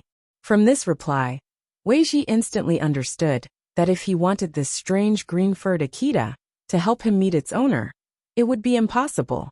But even if it didn't take him there, Wei Ji felt that he could find his way there. That registration form just now had its owner's name and specific home address written on it. When he had helped Loopy Toad submit the registration form, Wei Ji had also secretly taken a photo. He could follow the address and find his way there. What kind of person could raise such a strange Akita? Wei Ji was becoming more and more curious. On the side, Loopy Toad couldn't help laughing in its heart when it saw Wei Ji's evil plan succeeding. When all was said and done, he was still a youngster, too young. Loopy Toad had in fact already sensed that Wei Ji had secretly taken the photo, but it wasn't worried at all, because the great shielding spell would definitely affect the data that had been secretly stolen like this, and turn it into a mosaic. After waiting at the reception desk for a while, the staff quickly entered Wei Ji's information, and the information that Loopy Toad had filled in into the computer, and then gave them 2 number plates. Please go to the testing hall, and wait in line for the test. Loopy Toad held the number plate in its mouth. It was number 177, and Wei Ji was number 176. After seeing the number plate clearly, Loopy Toad raised its head and emitted a faint spirit light from its mouth. It directly used the space-swallowing spell to put the number plate away. It would be a little troublesome if it hung on its body. Wei Ji was even more surprised to see this. What spell technique is that? Loopy Toad replied, It's nothing. It's a very ordinary space spell that can store things in my mouth. When Wei Ji heard that, he cursed, Mouth trick. Loopy Toad. A man and a dog walked toward the testing hall. The interior of the appraisal center was very large, and it was very easy to get lost here for the first time. But Loopy Toad appeared very calm, and strode forward without the slightest hesitation. There's a map over there. Do you want to take a look? Wei Ji asked. No need. Loopy Toad shook its head. Before coming to the testing hall, Loopy Toad had already memorized the aura of the person in front of Wei Ji in line. It was now following the aura of the person in front of it. That person had already arrived at the testing hall, and his aura had already stabilized, so there was no doubt about it. Although this wasn't Wei Ji's first time at the appraisal center, it was in fact Wei Ji's first time here as well. He followed Loopy Toad, and in the end, they arrived at their destination. This time, Wei Ji's reverence for Loopy Toad deepened. It could talk, write, use the mouth trick, and even navigate. This was simply a must-have pet for home travel. At that moment, Wei Ji had already made up his mind. When he went back, he was going to get a dog too. When they arrived at the entrance, there were a lot of people in line in the testing hall. Loopy Toad glanced around and saw that there were more than 10 people in front of it. The testing wasn't as fast as filling in the form, and it would probably take a while. However, the people in line could view live images of the spirit beasts being tested through the crystal screen in the center of the testing hall. These images would only be played with the owner's consent. If the owner didn't agree, the images wouldn't be played publicly. However, the vast majority of people who had spirit beasts and had full confidence in them would choose to agree to this option. This was a chance to show off publicly and satisfy all kinds of vanity. As long as the spirit pet was strong enough, the owner would also be proud. Loopy Toad stared at the crystal screen. This was an image from room 2 of the testing hall. It was a rabbit with muscles all over its body being tested. This rabbit wasn't just ordinarily big. It was a full 160 meters tall, and it was covered in muscles all over its body. It wore boxing gloves on both hands, and looked very terrifying. Who knew if it was because of its owner's bad taste? But the rabbit's ears were tied in a bow. Muscle spirit rabbit?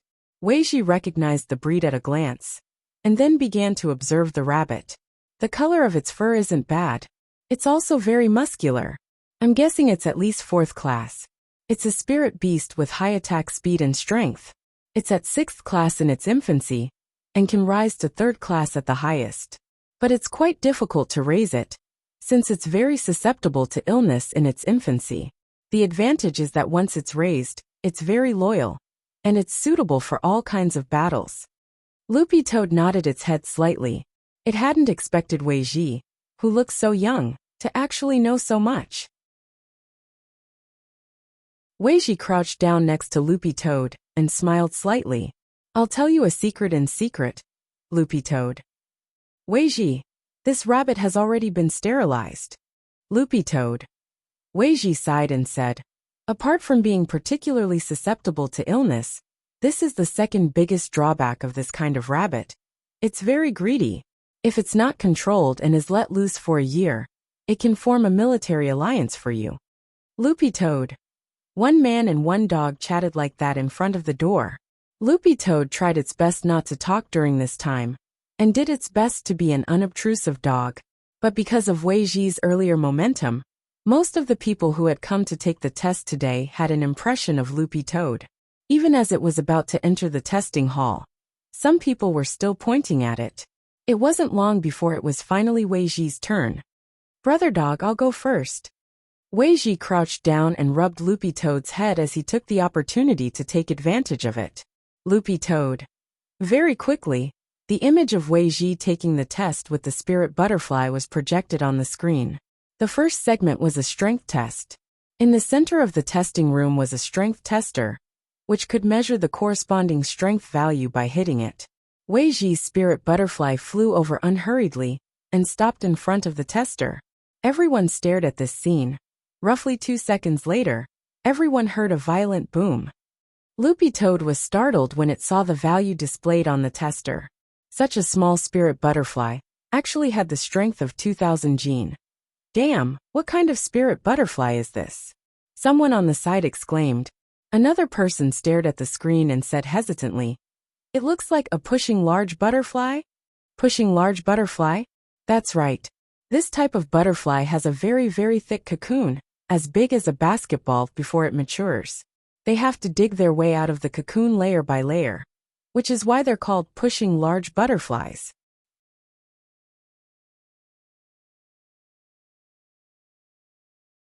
Chapter 378. There were many tests at the assessment center.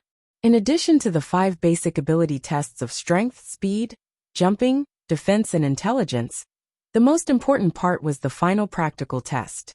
Before Wei Ji had entered, Loopy Toad had heard him say that the assessment center had trained the spirit beasts for the practical test. The abilities of all the test beasts were the same. The only difference was their grades. The assessment center's usual rule was that after the 5 basic ability tests, the instructors would directly assess the spirit beast's grade based on its overall ability.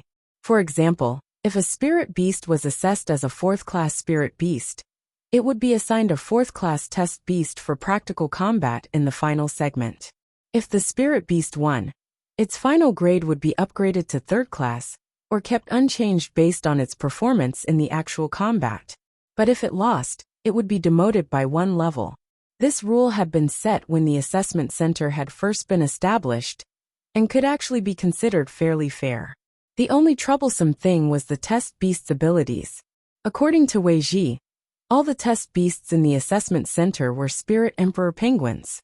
Loopy Toad had learned about this type of spirit beast before.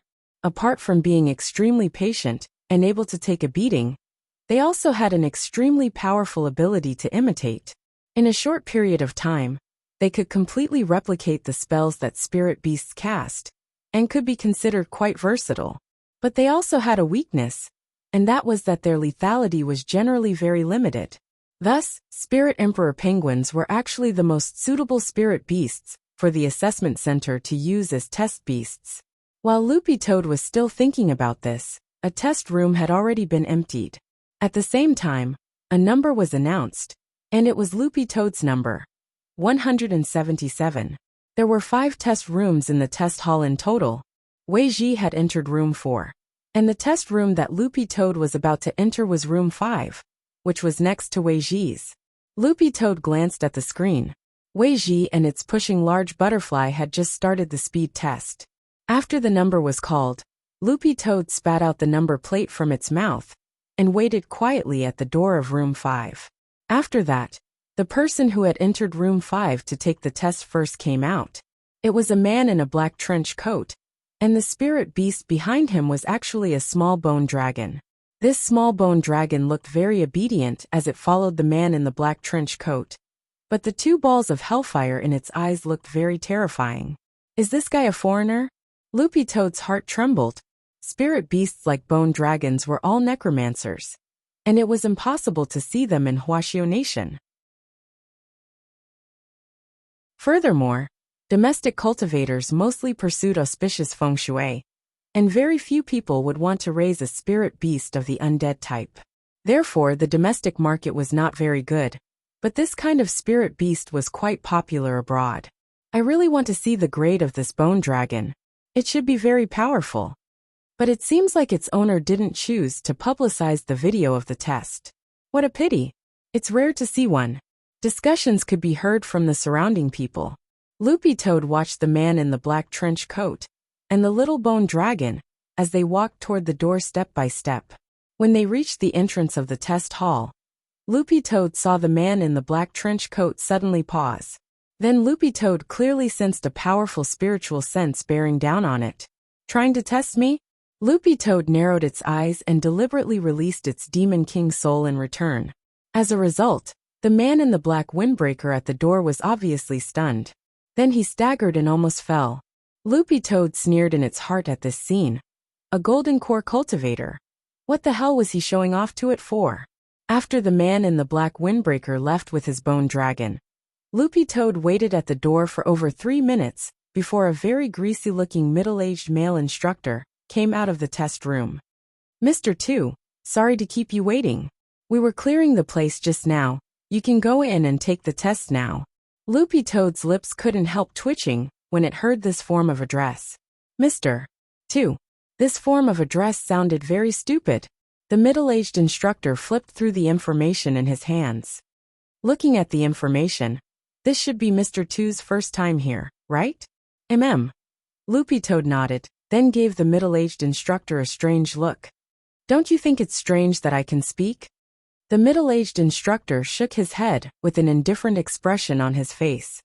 I've been working in this field for more than 10 years. There's a good saying. You haven't eaten pork, but you've seen a pig run.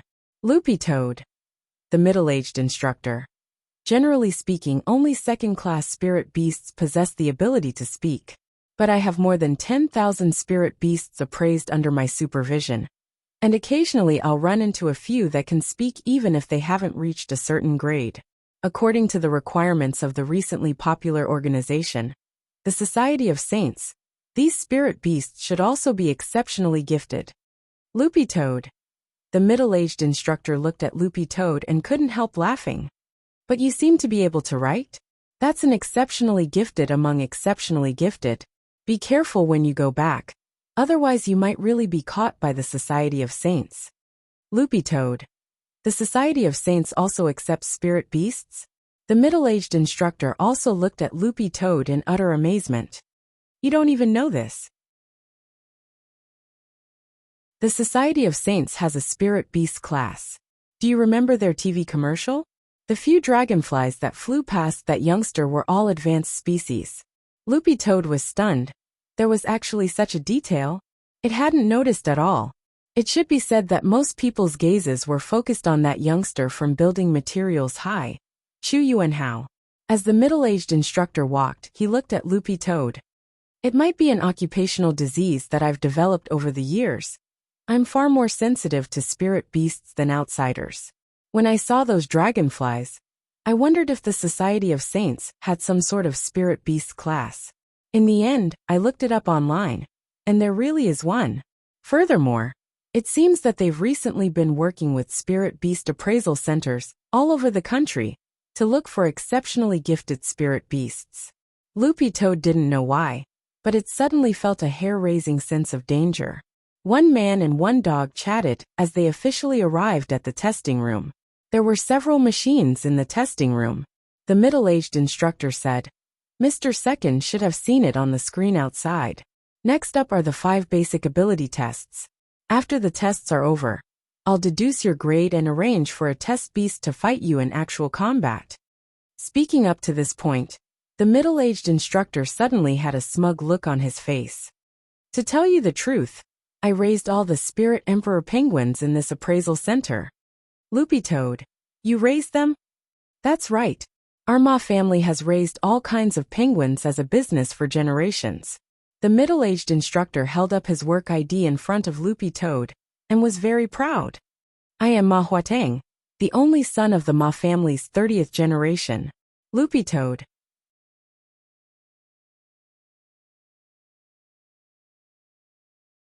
Chapter 379. The entire test went smoothly, and Loopy Toad successfully came out of the test room at around 2 o'clock in the afternoon. Its test hadn't been directly made public, and because of Wei Ji's provocation earlier, too many eyes had been focused on it. Thus, Loopy Toad decided to keep a low profile and leave after the test. The grade appraisal didn't mean much to begin with, whether it was for Loopy Toad or Wang Ling. It was actually just a formality.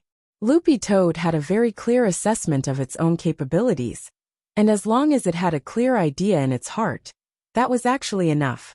After the appraisal qualification test, the qualification certificate would be mailed home within 3 working days, and all that was left was to wait. As Loopy Toad thought this, it walked out of the appraisal center's main entrance, and was stunned to find Wei Ji leaning against a stone pillar waiting for it. When it had come out of the test room earlier, it hadn't seen Wei Ji, and thought that he had already left. It hadn't expected this guy to be waiting for it here. "Yo, brother dog. What a coincidence. I just came out of the test not long ago. I never thought we'd meet again." Wei Ji waved his hand as he looked at Loopy Toad, revealing a mouthful of white teeth. Loopy Toad. It had truly never seen such a shameless person. Actually, Loopy Toad didn't dislike Wei Ji. On the contrary, it thought this friendly youngster was a little interesting. The most important thing was that Loopy Toad realized that Wei Ji was very knowledgeable about the entire spirit beast system in Huaxiao Nation, and could be said to be very knowledgeable. And this was all knowledge that Loopy Toad wanted to understand. Maybe they could be friends. Loopy Toad pondered in its heart. How was the test? What grade? As he spoke, Wei Ji habitually grabbed the brim of his red cap and pulled it back. This was probably Wei Ji's signature move, which Loopy Toad had seen quite a few times at the appraisal center. 4th grade. Loopy Toad felt that it had nothing to hide about the test results. In any case, it had held back for this result, and its real grade should be peak 3rd grade. To Loopy Toad's surprise, it seemed that Wei Ji had already anticipated this result, and smiled at it with a calculated expression. "Brother dog, you held back, didn't you?" Loopy Toad wagged its tail. "You know again? Our family has been raising spirit pets for generations, and we have a unique secret art that allows us to judge a spirit beast's strength through a special aura, which is unique to spirit beasts. I smelled it on Brother Dog, and it's very concentrated. You're at least at 3rd class." Speaking up to this point, Wei Ji suddenly stared at Loopy Toad, and couldn't help wiping away his saliva. Loopy Toad was stunned. What the hell? What was he trying to do? Wei Ji asked, "Brother Dog, do you mind letting me hug you?" Loopy Toad. Get lost. Wei Ji sighed, and there was an obvious sense of loss on his face. "Sigh, why is it like this? It's fate after all. It's been a long time since I've smelled such a strong and unique scent." The corner of Loopy Toad's mouth twitched. "Are you a dog? How did you know?" Loopy Toad. After a moment of silence, Loopy Toad looked into the distance. "I'm going home." Saying this, it jumped down the steps very handsomely. There was an endless stream of cars and pedestrians in front of the appraisal center. The sun shone directly on Loopy Toad's green dog fur, which was still very obvious even in the middle of the crowd. Standing on the steps, Wei Ji looked at Loopy Toad's back and shouted, "Brother Dog, will we ever meet again?" Loopy Toad didn't say anything, and just raised a front paw. Only then did Wei Ji realize that his hat had actually been taken away. "I'll look for you." When it was a distance away, Loopy Toad turned its head slightly, and then its figure flashed as it disappeared into the crowd like a bolt of lightning. As expected, Brother Dog isn't simple. At the entrance to the appraisal center, Wei Ji took out a new hat and put it on his head, his heart filled with endless excitement. On the way back, Loopy Toad quietly crouched under a bench at the bus stop, ready to take the next spirit bus back to the Wang family's small villa. It had also done the same thing before.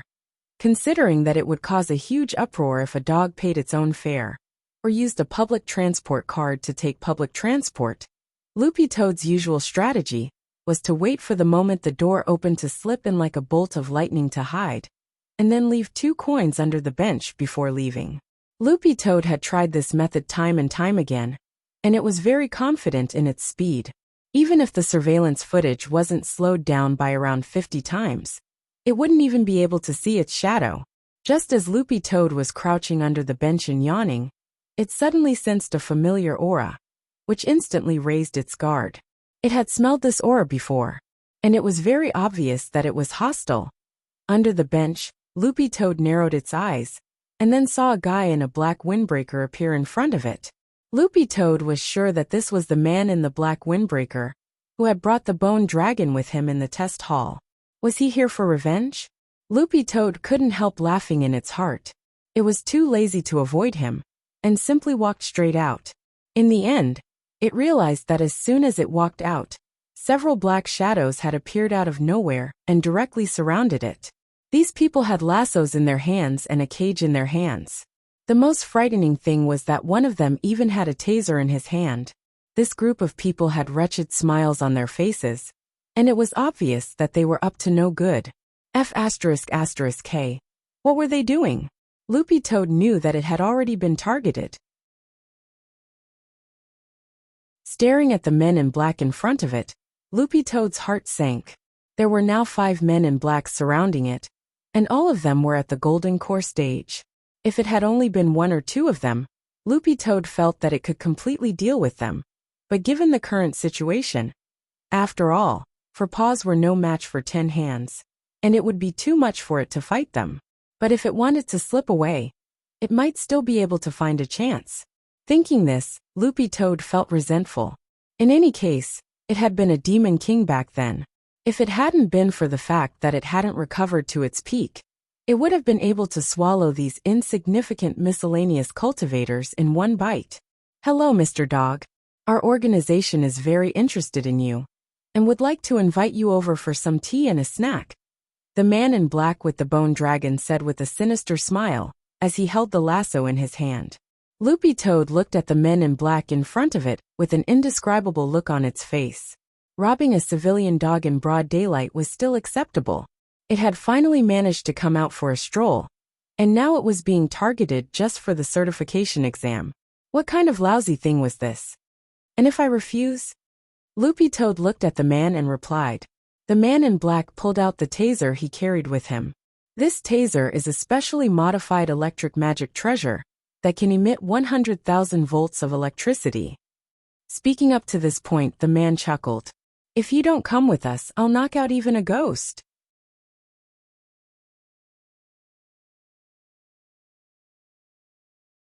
Chapter 380. Loopy Toad really didn't know what to say when they had gone to such lengths to catch it. It felt that its performance at the assessment center today had actually been low-key enough. Just because it couldn't speak and write before reaching 2nd class, they thought it was exceptionally talented, and wanted to catch it? Wasn't this Society of Saints a little too sloppy? Furthermore, Loopy Toad had a hunch that these people might be related to the Society of Saints, but they definitely weren't from the Society, a state-certified talent organization that had formal channels of cooperation with major schools and organizations. Why would they not use those channels and specifically send people to kidnap so-called geniuses in broad daylight? If this group of people really were from the Society of Saints, Loopy Toad could only think that their brains had probably been kicked by a donkey. Are you from the Society of Saints?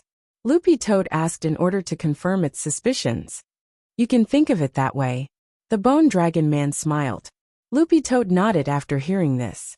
It was already certain that this group of people weren't from the Society of Saints, or at least not from official channels. If they really were from the Society of Saints, how hard would it be to admit it? The Society of Saints was now the talk of the country, and the education world was shaken. Everyone in the city knew about it, and it was an absolute honor for most people to be able to work in such an organization. Loopy Toad sighed in its heart. It had finally come out, and it didn't want to stir up trouble. If little Master Ling found out, he would probably be unhappy again. Suddenly Loopy Toad pointed to the sky. Look, a UFO. In the end, these men in black weren't fooled at all. The Bone Dragon Man couldn't help laughing. Do you think we're 3-year-olds? How could we fall for this kind of trick? Loopy Toad didn't admit defeat, and pointed to the sky again. Look, Yui Aragaki. The Bone Dragon Man chuckled. It's no use, come with us obediently. In our line of work, apart from our mission goals, we're not moved by anything else. Loopy Toad suddenly felt a chill run down its spine. Not only were these men perverts who liked trapping dogs, they were actually a bunch of gays. At that moment, Loopy Toad felt that it had to use its trump card. Once again, and for the last time, Loopy Toad pointed to the sky. Look, playful on you. In that instant, the men in black were inexplicably dazed. It was as if they had been hypnotized, and their foreheads followed Loopy Toad's paw to look at the sky behind them in a very demonic manner. The sun is very bright today, but there's nothing at all. In an instant, the men came back to their senses, led by the skeletal dragon man. All of them were flustered and exasperated. Damn it! He was actually led away. When he looked back, the green-furred dog that was originally under his feet had already slipped away. On the distant horizon, it was turning into a small green dot at a speed visible to the naked eye. Quick, chase them! The bone dragon man gritted his teeth and shouted. The 5 of them didn't give up. One by one, they controlled their magic treasures and split into 3 groups to pursue. It was obvious that this was not the first time these 5 people had done this. They were very familiar with the surrounding streets and terrain. Loopy Toad never thought that this group of Society of Saints impersonators would actually be so obsessed with it. Furthermore, it felt that the other party had probably already planted a spirit mark on it. Furthermore, it wasn't very familiar with the surroundings of the Spirit Beast Assessment Center. In the city, the area it was most familiar with was the area around the food market that it often went to with Mother Wong and the old man. In short, if it continued to be chased like this, the situation would only get worse. At that moment, Loopy Toad's first thought was Dopeygua's family's pet shop, the Soul Servant Shop. It knew that the shop was in the city center and wasn't far from the Spirit Beast Assessment Center. As a long-established pet shop, Dopey's family's Soul Servant Shop occupied a prime location. As long as it could escape there, this group of people would probably give up on chasing it, right? Loopy Toad thought to itself. Loopy Toad remembered very clearly the specific address written on the bags of New Orleans fly-flavored dog food that Dopey-Gua had provided earlier. But the problem was that it couldn't calm down and study the route at all in this situation where it was being chased. This dog was unfamiliar with the place, and it was quite awkward. But just as Loopy Toad passed through an alley onto a street, a small black car suddenly drove up from the side. The driver was actually Wei Ji.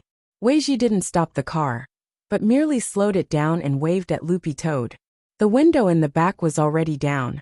No time to explain. Get in the car. At that moment, Loopy Toad didn't say another word. It directly jumped up from the entrance of the alley and flew into the moving black car. One man and one dog worked very well together. Hi, brother dog. As expected, our fate isn't shallow. Wei Ji greeted Loopy Toad through the rearview mirror. Loopy Toad had actually never believed in fate, but today it realized that it and Wei Ji's fate really wasn't shallow. How did you know I was here? In the car, Loopy Toad stared at Wei Ji, feeling very amazed. Brother dog, did you forget that I told you that you have a special aura on you? This special aura is unique to every spirit beast, and there are subtle differences. Only people in our family can smell it. Wei Ji couldn't help laughing. Since there's a way to smell out special auras, there's naturally a way to track them. When I left the assessment center just now, I suddenly passed by a street and smelled this familiar aura. Furthermore, it felt like it was abnormally thick. Usually, it's only when we're in danger that the intensity of this aura will soar. Loopy Toad. Wei Ji, let me say this first, I didn't deliberately follow you. I only set out a minute after you left. Loopy Toad. Wei Ji, I just happened to pass by that street and didn't see the bus stop or the group of men in black chasing you. Loopy Toad. Wei Ji. In short, everything that happened between you and me, brother dog, was preordained by fate. Loopy Toad. Wei Ji drove the black car forward, steering the steering wheel and ignoring all obstacles. Loopy Toad was stunned to realize that Wei Ji's driving skills were godly. It would really be a pity if he didn't participate in the Fast and Furious series with this level of skill. But this wasn't enough to completely shake off the pursuit of the men in black. Wei Ji's temper flared up. What kind of people are they? 5 golden core cultivators trying to catch a dog? This is really strange. Loopy Toad sighed. I've been marked with a spirit sense. I have to think of a way to wash it off first. Wei Ji, how? Loopy Toad. Go around the area first. I'll lick my body with my saliva, and it'll wash off. Wei Ji, including my chrysanthemum? Loopy Toad.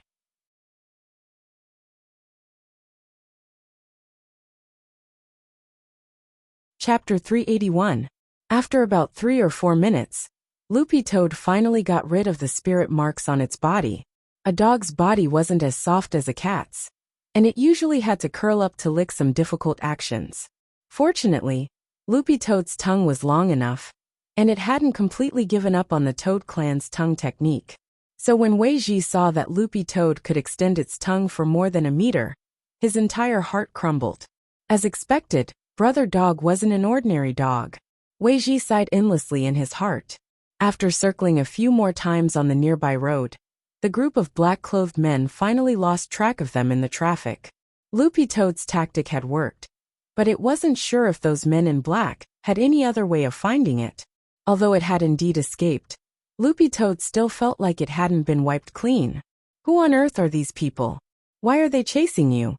Wei Ji stopped racing after breaking away from their pursuers and drove steadily on the road. They should be a bunch of people pretending to be from the Society of Saints, said Loopy Toad. The Society of Saints? They don't just accept people, they also accept spirit beasts? Wei Ji was amused. When I was at the assessment center, a test instructor told me that the Society of Saints does indeed have a spirit beast class. Loopy Toad sighed. But the people chasing me clearly aren't from the Society of Saints. How can a state-certified organization be so violent? That's true. Wei Ji nodded. These people are a little too bold to dare pretend to be from the Society of Saints. Wouldn't it be very awkward if they ran into real people from the Society of Saints?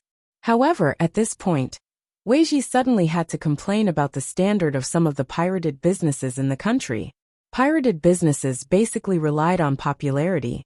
If a milk tea shop became popular, there would be tens of thousands of milk tea shops with similar names.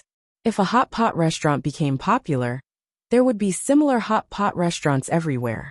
Wei Ji guessed that this fake Society of Saints was also a knockoff group like this. Brother Dog, where are you going now? Loopy Toad thought for a bit. If it went back like this, it could guarantee that it would be safe. But it couldn't guarantee that those men in black wouldn't cause trouble later on.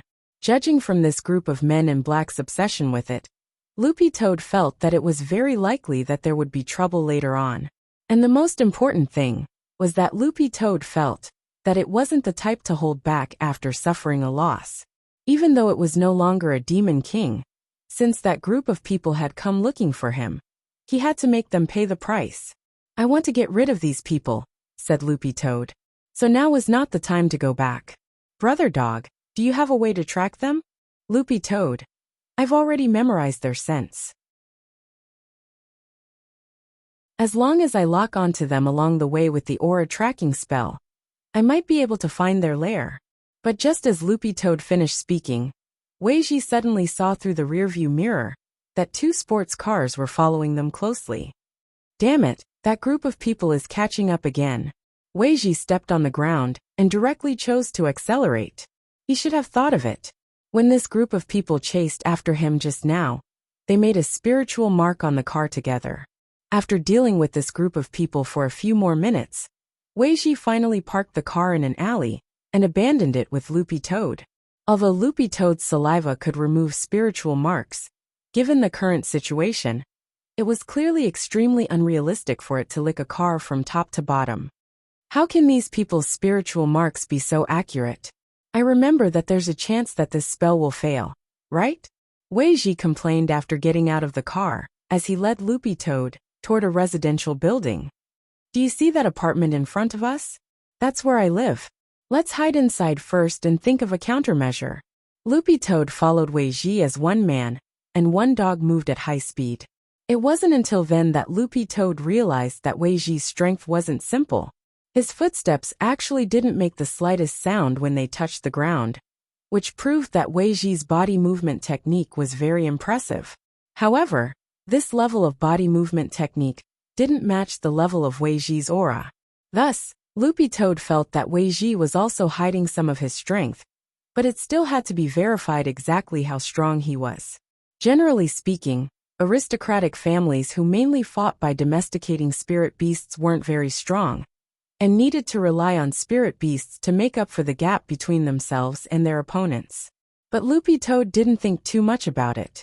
After all, it was hiding a lot of secrets. Everyone had secrets, and there was no way to live without them. When they reached the ground floor of the apartment, Wei Ji led Loopy Toad up to the 23rd floor. Loopy Toad was surprised to find that there was only one door on the entire 23rd floor. "Is this your home?" Loopy Toad asked. Wei Ji grinned. "To be exact, this entire floor is mine. There were originally 4 suites on this floor, but I bought them all. Then I knocked down the walls and connected them together into one." Loopy Toad. This was simply inhumanly rich. However, this also indirectly reflected that the current industry of taming spiritual beasts was indeed extremely profitable. In a sense, if this sunrise industry continued to develop in the future, it was very likely that it would stand shoulder to shoulder with the established industries, such as smithing and alchemy. In fact, it might even surpass them. For those who were full of vanity, having a powerful battle pet would bring glory to their faces. Entering Wei Ji's home, Loopy Toad felt as if it had entered a garden. Wei Ji's living room was very unique, and had been carefully decorated to imitate a natural ecological environment. There were rockery, a small stream, birdsong, and the fragrance of flowers. This was basically a small forest. "I spent a lot of money to decorate this environment." Wei Ji rubbed his head and smiled. With a snap of his fingers, the pushing large butterfly that had been lying motionless on his shoulder suddenly seemed to wake up. It slowly flew off his shoulder, and then perched on a petal. Loopy Toad finally understood that this ecological environment had been specially built for this pushing large butterfly. "It's very safe here. Those people probably won't be able to find us," Wei Ji said with a slight smile. "Loopy Toad, are you so sure?" Wei Ji nodded. "This apartment has an unusual origin. It used to be a family apartment, and the people who lived here were all senior military cadres." Loopy Toad. "Are you a asterisk asterisk asterisk asterisk asterisk? My grandfather gave me this house. When it came to my father's generation, our family no longer had any contact with the army. We had to tame spirit beasts on one hand and manage the army on the other. We were really too busy." Wei Ji shrugged.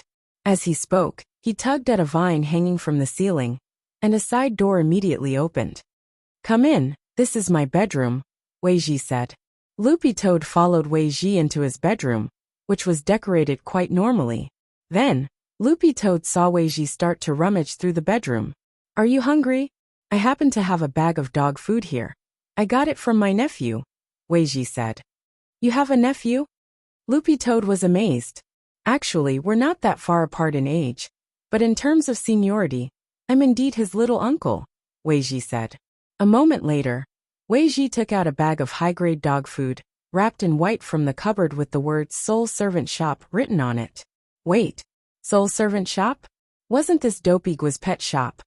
Loopy Toad suddenly realized that it seemed to have learned some incredible secret.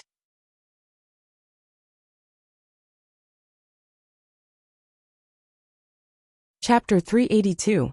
Even when Loopy Toad wasn't at school, it had heard rumors about Dopey's various uncles. So the question now was, how many uncles did Dopey have? This was a very strange question, but from its current interaction with Wei Ji, Loopy Toad finally understood why Dopey-Gua was able to keep his eyes and ears open, and why he knew so much gossip. Forget the other uncles. Just the gossip he had gotten from Wei Ji was enough for Dopey-Gua to use. A pet trainer was a freelance job that traveled all over the world and had a military background. Given this job and his special background, he naturally had a lot more information than ordinary people in this circle. There were a lot of big things that hadn't been officially announced, and this kind of person might have already gotten wind of them in their circle of friends. Dopey-Ghoul wasn't in this circle, but his uncle was. "Aren't you hungry?" Seeing Loopy Toad stare blankly at the bag of dog food he had taken out, Weiji scratched his head a little awkwardly. "Does Brother Dog usually not eat dog food?" Loopy Toad didn't know how to answer, because cultivating the Demon King Heart Sutra consumed a lot of physical strength. The energy provided by the dog food was in fact very important to Loopy Toad. It ate dog food, but the problem was that it wasn't ordinary dog food. Furthermore, after eating the fly-flavored dog food that Dopey-Ghoul had given it, Loopy Toad realized that it couldn't eat any other kind of dog food. I'm not hungry yet." Loopy Toad broke out in a sweat, and then the expression on its dog face changed as if something bad had happened. "What's wrong?" Weiji looked at it. "That group of people is here." Loopy Toad narrowed its eyes and wagged its tail as it looked in one direction. It had smelled the aura of the Bone Dragon Man, and was certain that the group of men in black who had been chasing it had already searched downstairs. Cultivators could disturb the spiritual senses, and even create fake spiritual senses as a cover. But the aura was the only thing that could not be concealed. Unless all the pores on your body were sealed, Loopy Toad would be able to smell even the slightest hint of a scent. The Bone Dragon Man and a group of men in black had arrived downstairs at the family apartment building. Their car was parked in the alley where Weiji had abandoned it. "It's here. The dog is inside." The skeletal dragon in the lead sneered. He had asked the skeletal dragon to follow the scent from the car to the apartment. Although the skeletal dragon's sense of smell was definitely worse than a dog's, a rank 3 skeletal dragon was still capable of distinguishing scents. "This place doesn't look simple. Is it really okay to chase after it like this? I'm the leader of this operation. If anything happens, just push the blame to me." The Bone Dragon Man put his hands behind his back and looked at the tall building in front of him. "This dog is definitely not simple." Back at the appraisal center, the dog had purposely released its aura to intimidate me.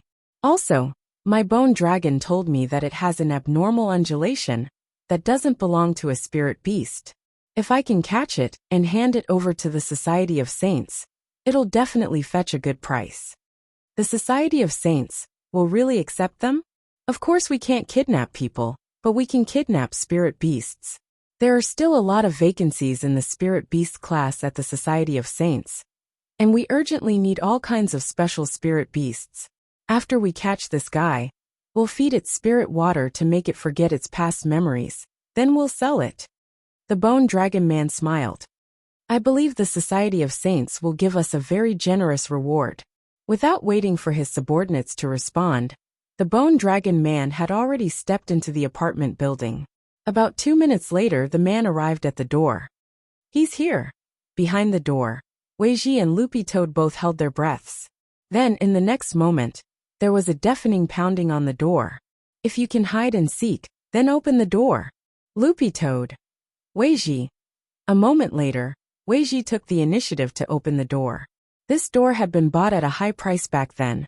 In order to cater to the entire indoor ecological environment, it had been integrated with breathing and circulation technology. It could act as half an air freshener. But while it was expensive to build, it had one drawback. It was fragile. It couldn't withstand the repeated torment of a golden core cultivator. Weiji opened the door. In front of him, the men in black led by the Bone Dragon Man were still in the same unchanging formation. Cage, noose, taser. Weiji was shocked. "How did you get in?" Logically speaking, family apartments had always been off-limits to outsiders. The Bone Dragon Man crossed his arms and smiled as he took out a pack of cigarettes from his inner pocket. "I have this." Weiji was completely stupefied. This old smoker at the door had actually let people in for a pack of cigarettes. This was too immoral. "Kid, I don't know what your relationship with this dog is, but I advise you not to be a busybody. However, I advise you not to meddle in other people's business." The Bone Dragon male stared at Weiji. Weiji couldn't help laughing. "Unfortunately, I have true love for Brother Dog." Loopy Toad. When the men behind them heard Weiji's words, They couldn't help exclaiming, huh? Weiji took a deep breath, his expression very calm. He slowly put his hands behind his back and stared at the bone dragon man in front of him. Since you've already barged in here and are determined to make a move, does that mean you've already accepted the price you'll have to pay? The bone dragon man couldn't help laughing. I'm not easily frightened. In our line of work, how bad can the outcome be? What's wrong with catching stray cats and dogs and then selling them for money? We're just riding on the Society of Saints trend to make some quick money. I know. You're pet hunters. Weiji finally understood now that this group of people were the pet hunters, who were now being severely boycotted by the pet trainers world. However, pet hunters couldn't see the light of day and usually chose to act at night. This was the first time even Weiji had seen such an arrogant activity in broad daylight. Since you know who we are, there's no need to explain anymore. The bone dragon man also took a stance. Pet trainers and pet hunters were enemies to begin with. Weiji shielded Loopy Toad behind him. Since pet hunters were involved in this matter, Weiji had to take action even if he didn't want to. Brother dog, just stand here and don't move. Loopy Toad. Weiji took a stance. Let me test this guy first. As soon as he said that, the bone dragon man actually made the first move, gaining the initiative by striking first. He was very fast, and Loopy Toad's line of sight was blocked by Weiji's body, so it couldn't see his movements clearly. By the time Loopy Toad changed its angle of view, it saw that the taser in the bone dragon man's hand had already directly hit Weiji's body. Pa! Lightning flashed. There was the sound of an electric current. To the bone dragon man's surprise, Weiji was actually unscathed. The bone dragon man. That's impossible. My taser magic treasure has 100,000 volts of electricity.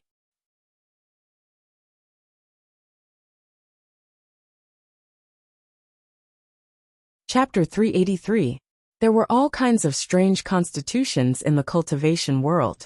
For example, people with a poison constitution. Every strand of hair on their bodies was filled with poison, and they could easily injure or even kill people through skin contact. Flowers and trees would wither wherever they passed. Another example was people with a cold constitution. These people were born with extremely cold constitutions, and they didn't even feel the slightest thing when their bodies were being roasted by fire. However, this was the first time Loopy Toad had seen someone with a constitution like Weiji's, who wasn't afraid of being electrocuted. Looking at this scene, Loopy Toad pondered in its heart.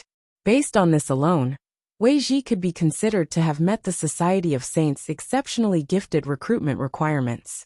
This constitution was simply the bane of cultivators who used lightning-type spells.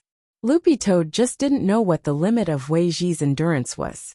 If he could really be completely immune to lightning tribulations, and not even fear them, that would be really awesome. Loopy Toad pondered in its heart. At that moment, the battle was still going on. Weiji gripped the taser and exerted a little force, and this magic treasure directly turned into a pile of powder with a bang. Weiji indeed had strength, and he wasn't weak. Judging from his aura, he was only at the golden core stage, but Loopy Toad was sure that Weiji was definitely hiding his strength. On the way to the apartment earlier, that level of body movement wasn't something that a golden core cultivator could display, but his opponents were 5 golden core cultivators, so it actually wouldn't be easy for them to fight as a group. At that moment, it was purely a reflection of individual ability. Hiding behind Weiji, Loopy Toad was also ready to join the fight at any time. It looked at Weiji with a calm expression. Everyone attack. The bone dragon leader was exasperated. With a roar, the 5 of them took out their magic treasures and prepared to charge forward. At that moment, Weiji calmly looked at the time. We're almost there. Almost there? What did that mean? Before Loopy Toad could understand, the door to the fire escape on the 23rd floor opened with a hum. At that moment, and an old man in a white tank top and bell-bottomed pants slowly walked out of the corridor with a flashlight in his hand. For a moment the scene fell silent. After a brief silence, the old man looked at the men in black and frowned. How did you get in? The bone dragon leader stopped attacking and glanced at the red armband on the old man's arm. Neighborhood committee. He couldn't help but sneer. Old man, don't be nosy. The old man's expression was very calm. His body was very thin, and he looked a little weak. However, at this time the old man raised his left arm.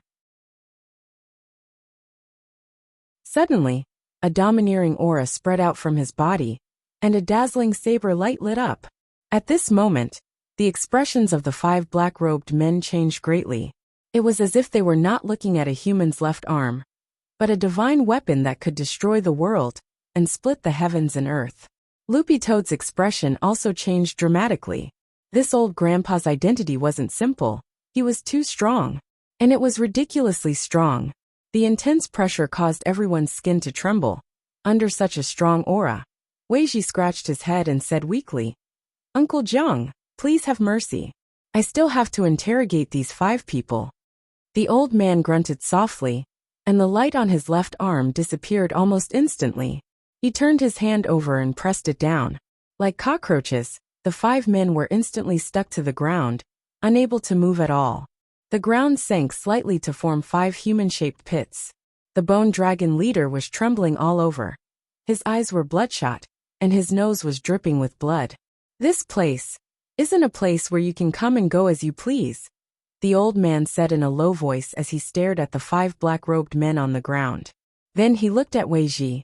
"You calculated that I would come at this time. So you deliberately brought them to the apartment, right?" "How could I? Uncle Jiang." Weiji smiled awkwardly, his expression noncommittal. "Asking me to be your fighter, you've got guts." The old man snorted. Then, with a slight shake of his feet, a small wave of air rushed out and swept the 5 black-robed men away, opening up a path. "Weiji, Uncle Jiang." The old man glared at Weiji. "What are you standing there for? Get out of the way. I'm going in to read the water meter." The look made Weiji shiver. "Okay, Uncle Jiang." When they entered, Uncle Jiang also saw Loopy Toad, and he couldn't help raising his eyebrows. "Did you raise this dog?" Loopy Toad. "Weiji, it's a friend's." Uncle Jiang stared at Loopy Toad for a while. Although Loopy Toad didn't feel any spiritual senses or aura sweep over it, the look in his eyes made all its fur stand on end. Too scary, just one look could be so intimidating. "What's the saying again?" Every now and then Uncle Jiang would say, "Ugly skins are all the same, but interesting souls are 1 in a million." These words had a profound meaning, and Loopy Toad shuddered with fear and trepidation.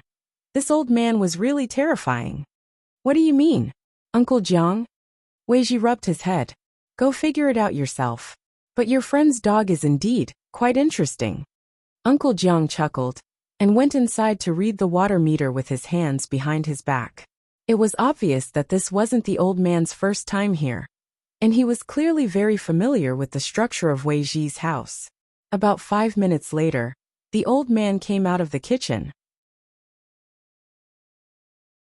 When he returned to the door, he found that Weiji had already tied up the 5 men in black. With his hands behind his back, the old man had a very relaxed expression on his face.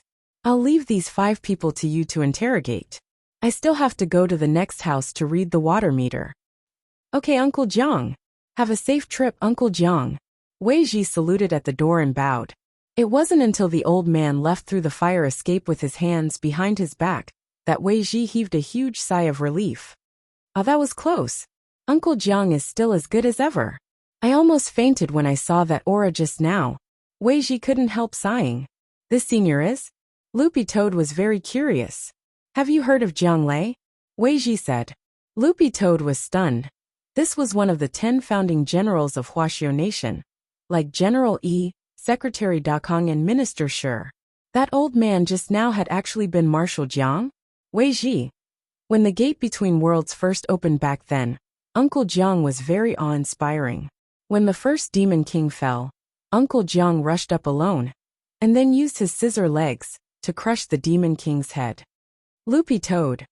Weiji. Now Uncle Jiang can be considered to have retired with honor. Also, the land for this family apartment is Uncle Jiang's. And it was Uncle Jiang who built this building himself back then. In modern terms, Uncle Jiang's current status should be building owner,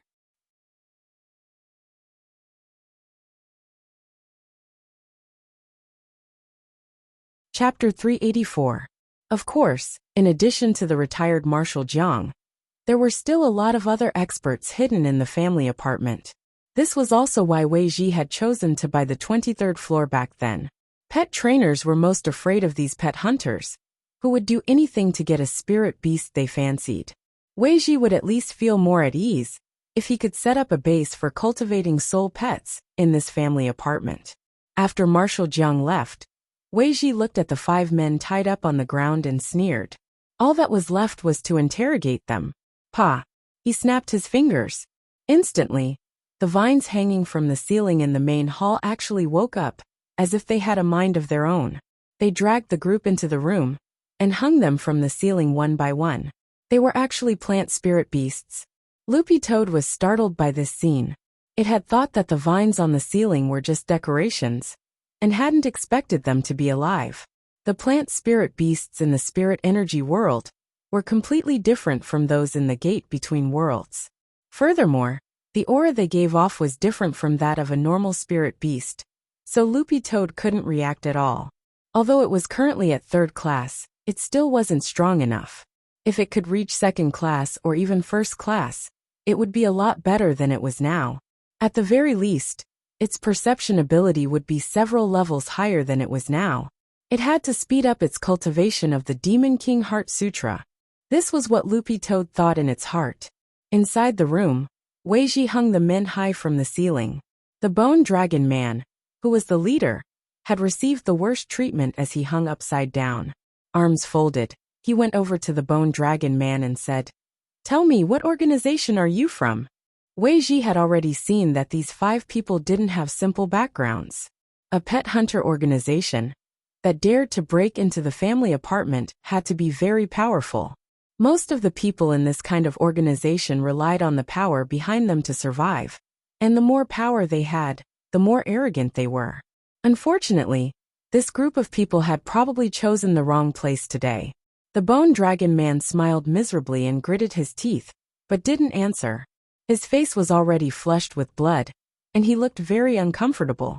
Loopy Toad knew that apart from absorbing spirit power molecules in the air through photosynthesis, this plant spirit beast actually had a more direct method, and that was to absorb energy from living things. Thus, the man felt exceptionally uncomfortable being hung upside down and having his spirit power sucked away bit by bit. I advise you to confess as soon as possible. Once a large illegal organization like yours is wiped out, it won't be a problem for you to be sentenced to a few 100 years. Wei Ji said faintly, "If you're willing to admit your crimes now and help us find your hideout, I can let you become a tainted witness and reduce your sentence in this incident. What do you think?" These words caused the group of men in black to break out in a cold sweat, especially the Bone Dragon Man. Fine beads of sweat had already appeared on his almost bloodshot face. He knew that Wei Ji wasn't joking.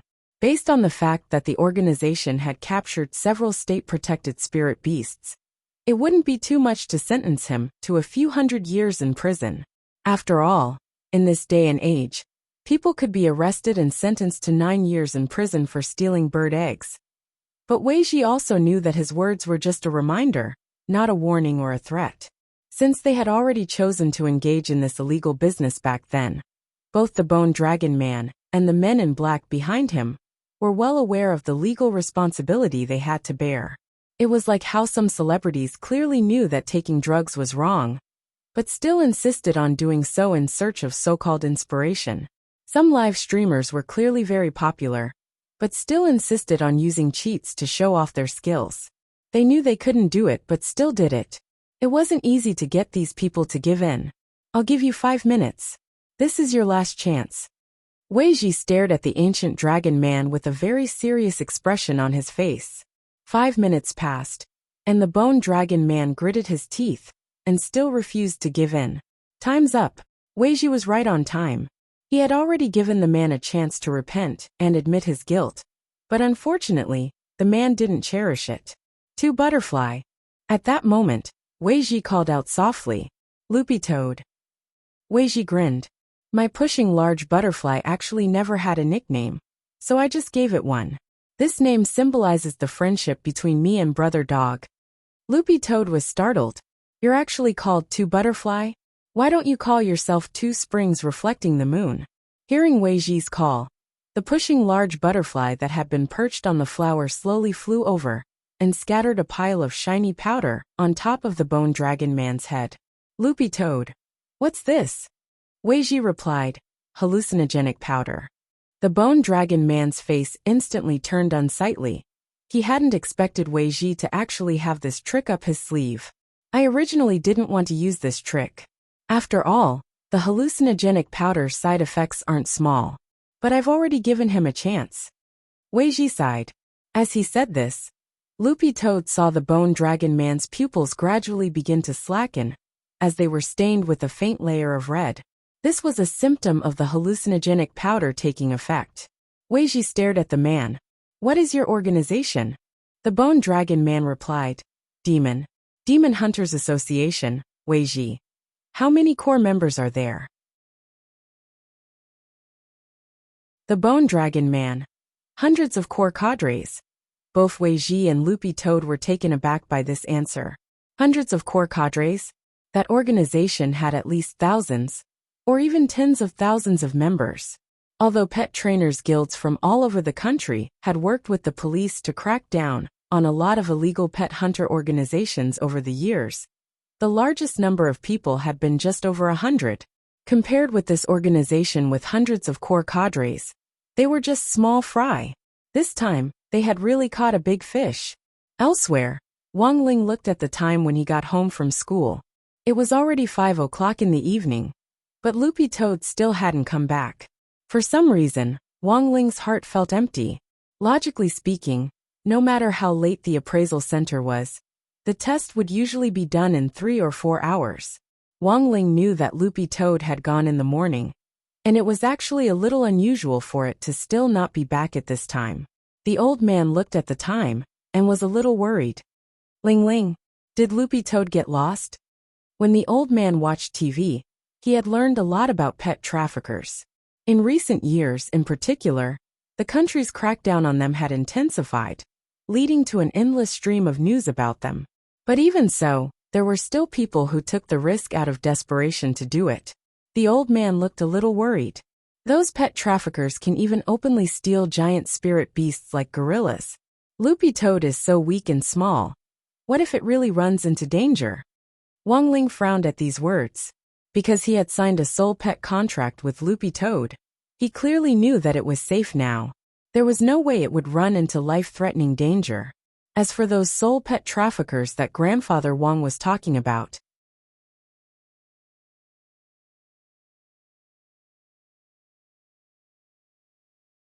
Chapter 385. On Wei Ji's side, after the interrogation, he used the apartment phone to call his friend. This friend lived on the 17th floor of the apartment building and could easily contact every resident in the apartment building using the cornet function available in every household in the building. It could be said that there was no gap between neighbors. But the fact that he could directly find someone through the apartment's cornet proved that Wei Ji and this friend of his had an extraordinary level of intimacy. About 3 minutes after the call was made, a burly man who was wrapped up very tightly and wore sunglasses came upstairs. Although his clothes were a little strange, he was very strong. After the man entered, he swept his eyes over the men in black who were tied up tightly, and a rough voice came through the man's mask. Just these few people? Thank you for the trouble. Wei Ji smiled. Then, the burly man tacitly tied the 5 of them together and directly dragged them away with a rope. Loopy Toad. This is. Wei Ji said, little gang. Loopy Toad. Wei Ji. I have a good brother, a retired captain of the criminal police force. He's still in touch with his old unit. It's definitely no problem for him to deal with this group of men. Loopy Toad. Do you have a sister called Little Xia? Wei Ji was taken aback. How did you know? Loopy Toad. In a small district on the edge of Songhai City, this was a small town that was almost neglected. This was where the Demon Hunters Association's base of operations was set up. When Wei Ji brought Loopy Toad here, the faint smell of blood permeated the air, and both man and dog couldn't help frowning. In order to prevent Loopy Toad from being exposed, Weiji changed into a large travel bag for Loopy Toad to hide in. Even though it was hiding in the leather smell of the bag, Loopy Toad could still smell the blood in the air. This was spirit beast blood. There was no doubt about it. This was just a small town, but the Demon Hunters Association had clearly made full use of it to become a true slaughterhouse for spirit beasts. After discussing it with Loopy Toad, Weiji's plan was to first sneak in and figure out what was going on, and then look for an opportunity to get rid of this group of people in one go. Weiji walked down the street with a large bag on his back. On the surface, the entire street looked very clean and tidy, without any signs of heresy. However, the smell in the air couldn't be concealed. Ordinary cultivators might not be able to smell it, but for a professional pet trainer like Weiji, who was especially sensitive to auras, this smell was really too stimulating. Weiji walked to a random shop. This shop sold buns, but Weiji could tell that something was wrong with the meat in the buns. The shop owner was a fatty who weighed at least 150 kilograms. When he moved his body, the ground seemed to tremble. This unfamiliar brother, do you want some buns? The boss opened the steamer basket and looked at Weiji. Weiji pretended to be calm as he exhaled and said, I have the goods. The boss glanced at Weiji. The Heavenly King covers the Earth Tiger. The pagoda suppresses the river demon. Weiji quickly replied. The boss said again, crispy skin roast duck is good. Weiji, sweet and sour pork. Loopy Toad. This was a secret code of the Demon Hunters Association, which Weiji had specially asked during the interrogation. After matching the code, the fat boss then turned off the fire in the steamer basket and looked at Weiji with a smile on his face. He stood to one side and made an inviting gesture. This brother, please come in. Following the boss's lead, Weiji felt that the smell of blood in the air was getting stronger and stronger.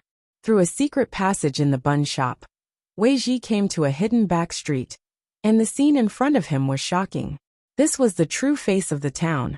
The walls on both sides of the back street were piled high, and there were only a few pet dealers hawking their wares along both sides of the street.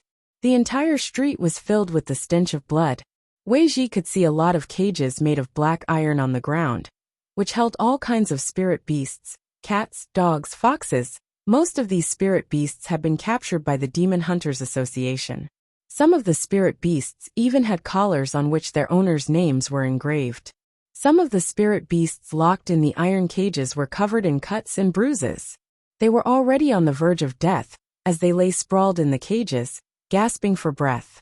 Seeing Weiji's expression, the boss didn't find it strange and smiled. It looks like little brother hasn't been with the association for long, so it's no wonder. It's a miracle that most newcomers don't throw up every time they pass by this street. Do you see these seriously injured little guys? The boss pointed to the injured spirit beasts locked in cages on the side of the road.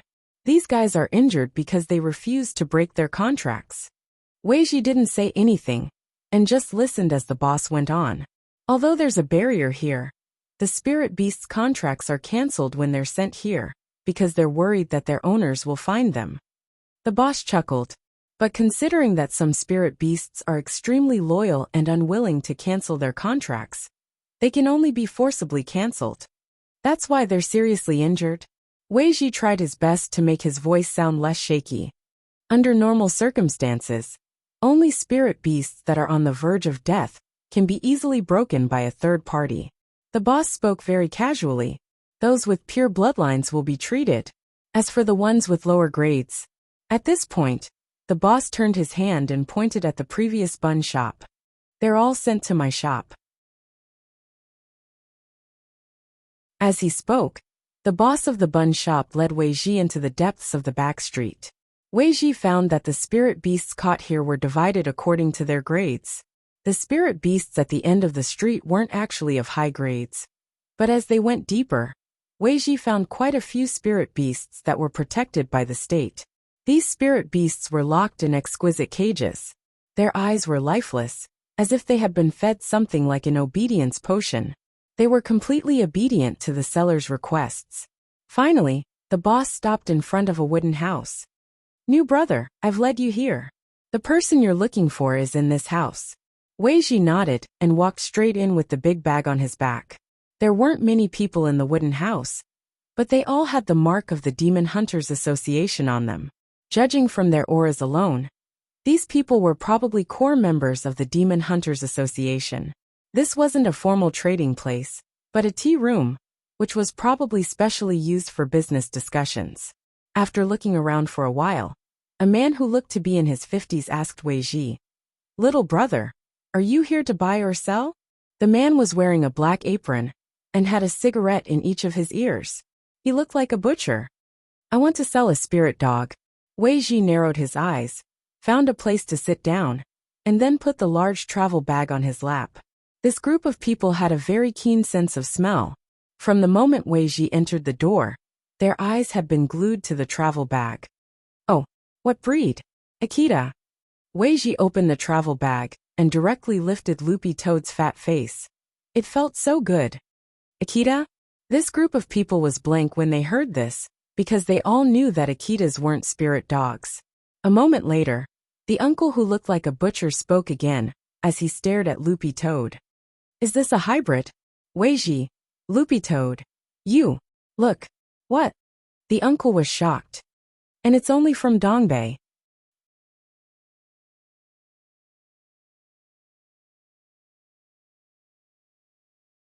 Chapter 386. This dog can actually talk? Just like everyone else who had heard Loopy Toad speak, the group of people in the room also had astonished looks on their faces. "Uncle Zwa? Is this dog at second class?" A very thin young man lit a cigarette for the butcher uncle. The uncle immediately shook his head. "This dog definitely isn't at second class." Weiji and Loopy Toad scanned everyone's strength. This butcher uncle was only at the middle golden core stage, but it was very clear that realm didn't mean everything in the Demon Hunters Association. This butcher uncle, who was called Uncle Zwa, was clearly an old member of the association and had some experience in appraising spirit beasts. Uncle Zwa stared at Loopy Toad and reached out to stroke its fur, which made Loopy Toad feel sick. Although normal spirit beasts don't have the ability to speak until they reach second class, it's clear that this dog is very special. Uncle Zwa smiled and blew out a ring of smoke as he stared at Weiji. "Little brother, where did you get this dog?" Weiji rubbed his head. "I captured it from a friend. He's a good person, his family runs an inn. He has a collection of many exotic species. The first time I saw this dog, I knew it wasn't an ordinary dog, so I wanted to get it." "Strong Zwa. It didn't resist?" "Weiji. It's mentally retarded." Loopy Toad took a deep breath. "I see." This Uncle Zwa sneered. "You actually started with a friend. This little brother looks like you have a bright future ahead of you." "You flatter me." Weiji faked a smile. "I'm the appraisal manager here. If you're willing to sell it, then name a price." Strong Zwa had a cigarette in his mouth, his expression carefree. "This dog of mine is very special." Weiji smiled. "I want to meet the higher-ups here before I make a decision." The young men on the side were clearly very dissatisfied with Weiji's attitude, but this Uncle Zwa held out his hand to stop them. "He. Among all the newcomers who trade with our Demon Hunters Association, it's really rare for you to say that you want to meet the higher-ups on your first transaction. Although it's indeed rare for this dog of yours to be able to speak before it's at second class, its level actually isn't very high. Even if our president meets it, he won't ask for a particularly high price. What's more, the guild leader usually doesn't meet newcomers easily." At this point, Strong Zwa's eyes narrowed slightly. "But it doesn't matter anymore." "What do you mean?" Suddenly Weiji frowned. He felt a trace of killing intent. Strong Zwa crossed his arms and said with a smile, "In our Demon Hunters Association, even if we can't agree on the price, there's no room for bargaining." Weiji's eyes twitched. "You want to rob us?" "Young man, this is your first time trading with my Demon Hunters Association, so you don't know the dangers of society. If you will leave the dog, everybody will be happy. If you're unwilling, you'll have to suffer some physical pain." After Strong Zwa finished speaking, he couldn't help but add, "This is a society ruled by law. It's not good to kill people." Loopy Toad. "Weiji. Wei Ji and Loopy Toad were stunned when they heard this. A bunch of pet dealers who broke the law were actually talking about the law here. Looks like I can only fight. Wei Ji sighed in his heart. He hadn't expected things to come to this in the end. He had originally wanted to wait until the highest level here was revealed before making a move. But he had overlooked one point, and that was that from the very beginning, this bunch of pet dealers who broke the law wouldn't talk to him nicely at all. Do we have a chance of winning? Loopy Toad asked telepathically. It had already jumped out of its travel bag and was staring at the people around it. There were 12 people in total here. Strong Zwa, who was their leader, didn't have a high realm, but the people under him were very troublesome. 4 of them were at the peak late golden core stage. What, you want to fight? Strong Zwa stared at Wei Ji and sneered. Our Demon Hunters Association doesn't lack people. The 12 of us can be considered experts in the association. If you want to fight here, you won't be able to get away with it. It's fine. Wei Ji waved his hand lightly. I originally wanted to wait for your president to come out, and then get rid of you all in one go. It's just 12 golden core cultivators. Seeing this, Loopy Toad felt reassured. This Wei Ji was indeed an expert. After all, the body technique he had displayed back then didn't belong to this realm at all. And his aura was unfathomable. He was definitely someone who had hidden his realm. To be so calm in the face of 12 golden core cultivators, it was clear that he was very confident in his realm. At this point, Strongswood began to realize that Wei Ji's identity wasn't simple, and he stared at him with a burning gaze. Who on earth are you? At this point, Wei Ji had nothing to hide, and simply took out his pet trainer medal. Pet trainer? Everyone in the room was shocked. Strongswood stared at Wei Ji and grit his teeth. You're a spy. Wei Ji fiddled with his cap and chuckled. When I entered the back street just now, I already sent out the coordinates of this place. I believe a large number of police will be here soon. Hearing this, Strongswood and the others were already gloomy and couldn't take it anymore. Catch them. Brat, since you're courting death, don't blame us. Reckless thing. Instantly, 3 golden core cultivators stretched out their hands at the same time to press down on Wei Ji. This was the grappling hand, which wasn't a high-level technique, but with 3 golden core cultivators attacking at the same time, the wind pressure and power created were extraordinary. The 3 people flanked Wei Ji from different directions, and the grappling hand formed a solid triangular shackle in the air. Once someone of the same realm was restrained, it would be very difficult for them to break free. Loopy Toad knew that now was the time for Wei Ji to show his true strength. Insignificant skill. Wei Ji snorted, and his familiar body technique appeared in front of Loopy Toad once again. The instant the 3 people flanked him, he slid at a strange angle to avoid them. Good positioning. On the side, Loopy Toad couldn't help sighing at this scene. But gradually, Loopy Toad noticed a clue. It realized that Wei Ji seemed to be dodging all this time, and didn't really intend to make a move. What was going on? Was he still not going to make a move? Although positioning was indeed very flashy, it was impossible to rely on positioning alone to win in a fight. Just as Loopy Toad was wondering what Wei Ji was going to do next, it saw Wei Ji dodge their attacks and cry for help. Brother dog, why are you just watching? Help me. Loopy Toad. Wei Ji transmitted his voice anxiously. Positioning is my only skill. Loopy Toad.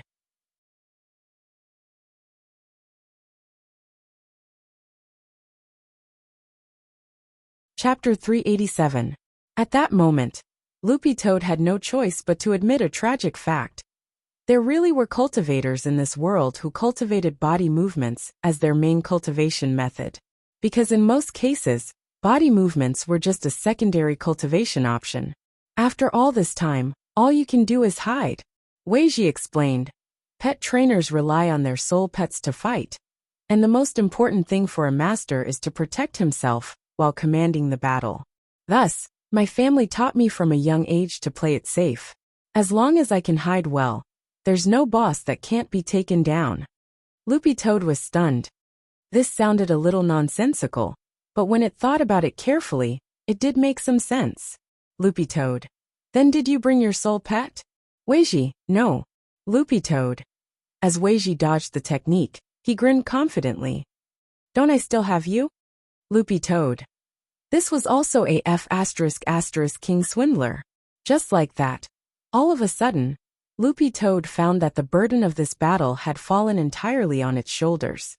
Although the space inside the wooden hut was big enough, using body movements to dodge continuously like Weiji wasn't a long-term solution. In the end, his physical strength and spirit energy would run out. Set up the array. Strong's was shouted softly as he retreated behind a group of people. His hands formed a magic seal, and a large amount of spirit power swept up, causing the whole hut to tremble. The shockwave shook the walls of the wooden house, causing some cracks to appear. The effect of the suppression array set up by 12 golden core cultivators, working together, was naturally extraordinary. Spirit power roared, and the ear-piercing sound waves produced by the intense vibrations in the air made people's hearts go numb. It was like a big cat scratching a blackboard with its claws, and it was extremely uncomfortable. You can't escape. We 12 golden core cultivators have joined hands to suppress you. It's absolutely impossible for you to escape when you're at the same realm. Strong's was shouted sternly. As he pressed down with both hands, he saw that the man and dog in front of him were completely immobilized as they were trapped in the array. Weiji broke out in a cold sweat. Body movements were completely useless in the face of such a powerful suppressive array. Loopy Toad narrowed its eyes. Given the current situation, where they lacked the advantage in numbers and the disparity in combat strength, there was only one way left. In the last clause of the Soul Pet contract, there was an additional option. The master could use the power of the contract to cast a support spell on the battle pet. As long as the power of the contract existed, the battle pet could be long-range, regardless of distance. This was the trump card that Loopy Toad had thought of from the very beginning, but it didn't want to use it. As a demon king, Loopy Toad had the arrogance of a demon king. Loopy Toad had initially thought that Weiji was strong enough to wipe out this group of golden core cultivators, but it turned out that it had been thinking too much. At that moment, everyone thought the outcome was a foregone conclusion. Strong's was sneered as he stared at Loopy Toad. Your fur may look strange, but your flesh is very sturdy. If we make you into buns later, they might taste very good. Inside the array, Weiji seemed to be completely suppressed, but in fact that wasn't the case. As a professional pet trainer, self-preservation was the most important thing. And it wasn't that he didn't have a way to escape. But Weiji wanted to know what was truly strange about Loopy Toad. Then, to everyone's surprise, Loopy Toad suddenly raised its dog head with a mocking expression. Do you really think I can't beat you? The 12 golden core cultivators looked at each other, stunned. It was just a mongrel spirit dog with a body full of green fur, and shouting in front of everyone. Just thinking about this scene was comical. Behind them, Strong's was stared at Loopy Toad for a few seconds before he couldn't help laughing. You're just a spirit dog that hasn't even reached second class. What right do you have to challenge me here? As a pet, it only needs to be enslaved. Loopy Toad also laughed. You want to enslave this king? I'm afraid you're not qualified enough. If you have the ability, give me 30 seconds. I'll beat all your teeth out. What did you say? Loopy Toad narrowed its eyes. I said give me 30 seconds. I'm a man, no a dog. I'll beat the crap out of you. Such a shocking statement instantly silenced everyone in the wooden hut for a long time, and even the air seemed to freeze. Only Weiji had a pleasantly surprised expression on his face. 30 seconds? What on earth could it do? Strong's was snorted coldly. Fine. I'll give you 30 seconds. Let's see what you can do. Loopy Toad was delighted at this answer, because it took time to communicate with Wang Ling through the contract, and during this time, there couldn't be any outside interference. The most important thing was that only 30 seconds was enough. It had anticipated that the people of the Demon Hunters Association would view spirit beasts as commodities and weeds, which was why it had tried to buy time with such an arrogant attitude. Who would have thought that it would really fall into its trap? 30 seconds. As long as 30 seconds passed, this bunch of people were done for. At this point, the scene fell into silence. Everyone was waiting to see what would happen in 30 seconds. When the second hand moved exactly past 30 seconds, Yi Zichen was stunned. There was a roar in the sky. All of a sudden, it was as if a divine light was pouring down from beyond the heavens. It directly penetrated the ceiling of the wooden hut and fell on Loopy Toad. What was that? The 12 golden core cultivators in the wooden hut, led by Strong Zhua, were astonished, and they subconsciously felt puzzled. At that moment, boundless rune light swirled around Loopy Toad's body, and even its feet glowed with a dazzling brilliance. Loopy Toad's aura also skyrocketed with this buff spirit light. It didn't move a single step. It merely wagged its tail. An invisible spirit power was released. Then, everyone heard the sound of something shattering. Strong's turned pale with fright, because this shattering sound was none other than the magic array that the 12 golden core cultivators had set up together. It had actually shattered under the impact of this invisible spirit power. Uncle Zhua? What's this? A support spell. This dog used the power of the contract to make its owner cast a support spell on itself. How many spells are there in total? Strong's narrowed his eyes and stared cautiously at Loopy Toad. Judging from the type of light, there should be no less than 40 spells. No less than 40? These people turned pale with fright. Don't panic, this is just a buff spell. And it only lasts for a short time. We just need to hang on for a while, said Strong Zhua. Hang on for a while? Loopy Toad couldn't help laughing when it heard this. The duration of buff spells depended on the level of the spell. Low-level buff spells naturally lasted for a short time. But the point was that little Master Ling had personally cast these spells. A total of 49 buff spells. Each one was at the highest level. Loopy Toad snorted coldly in its heart. Humph. You're finished. The current me. You're tuning in to the Li Mei's Sword of Destiny YouTube channel. We're so grateful for your support. And don't forget to subscribe to join us on this incredible journey through captivating stories. Your generosity through donations truly makes a world of difference, as it's the primary source of revenue that allows me to expand and enhance this channel for you. Thank you from the bottom of my heart for being a part of this adventure.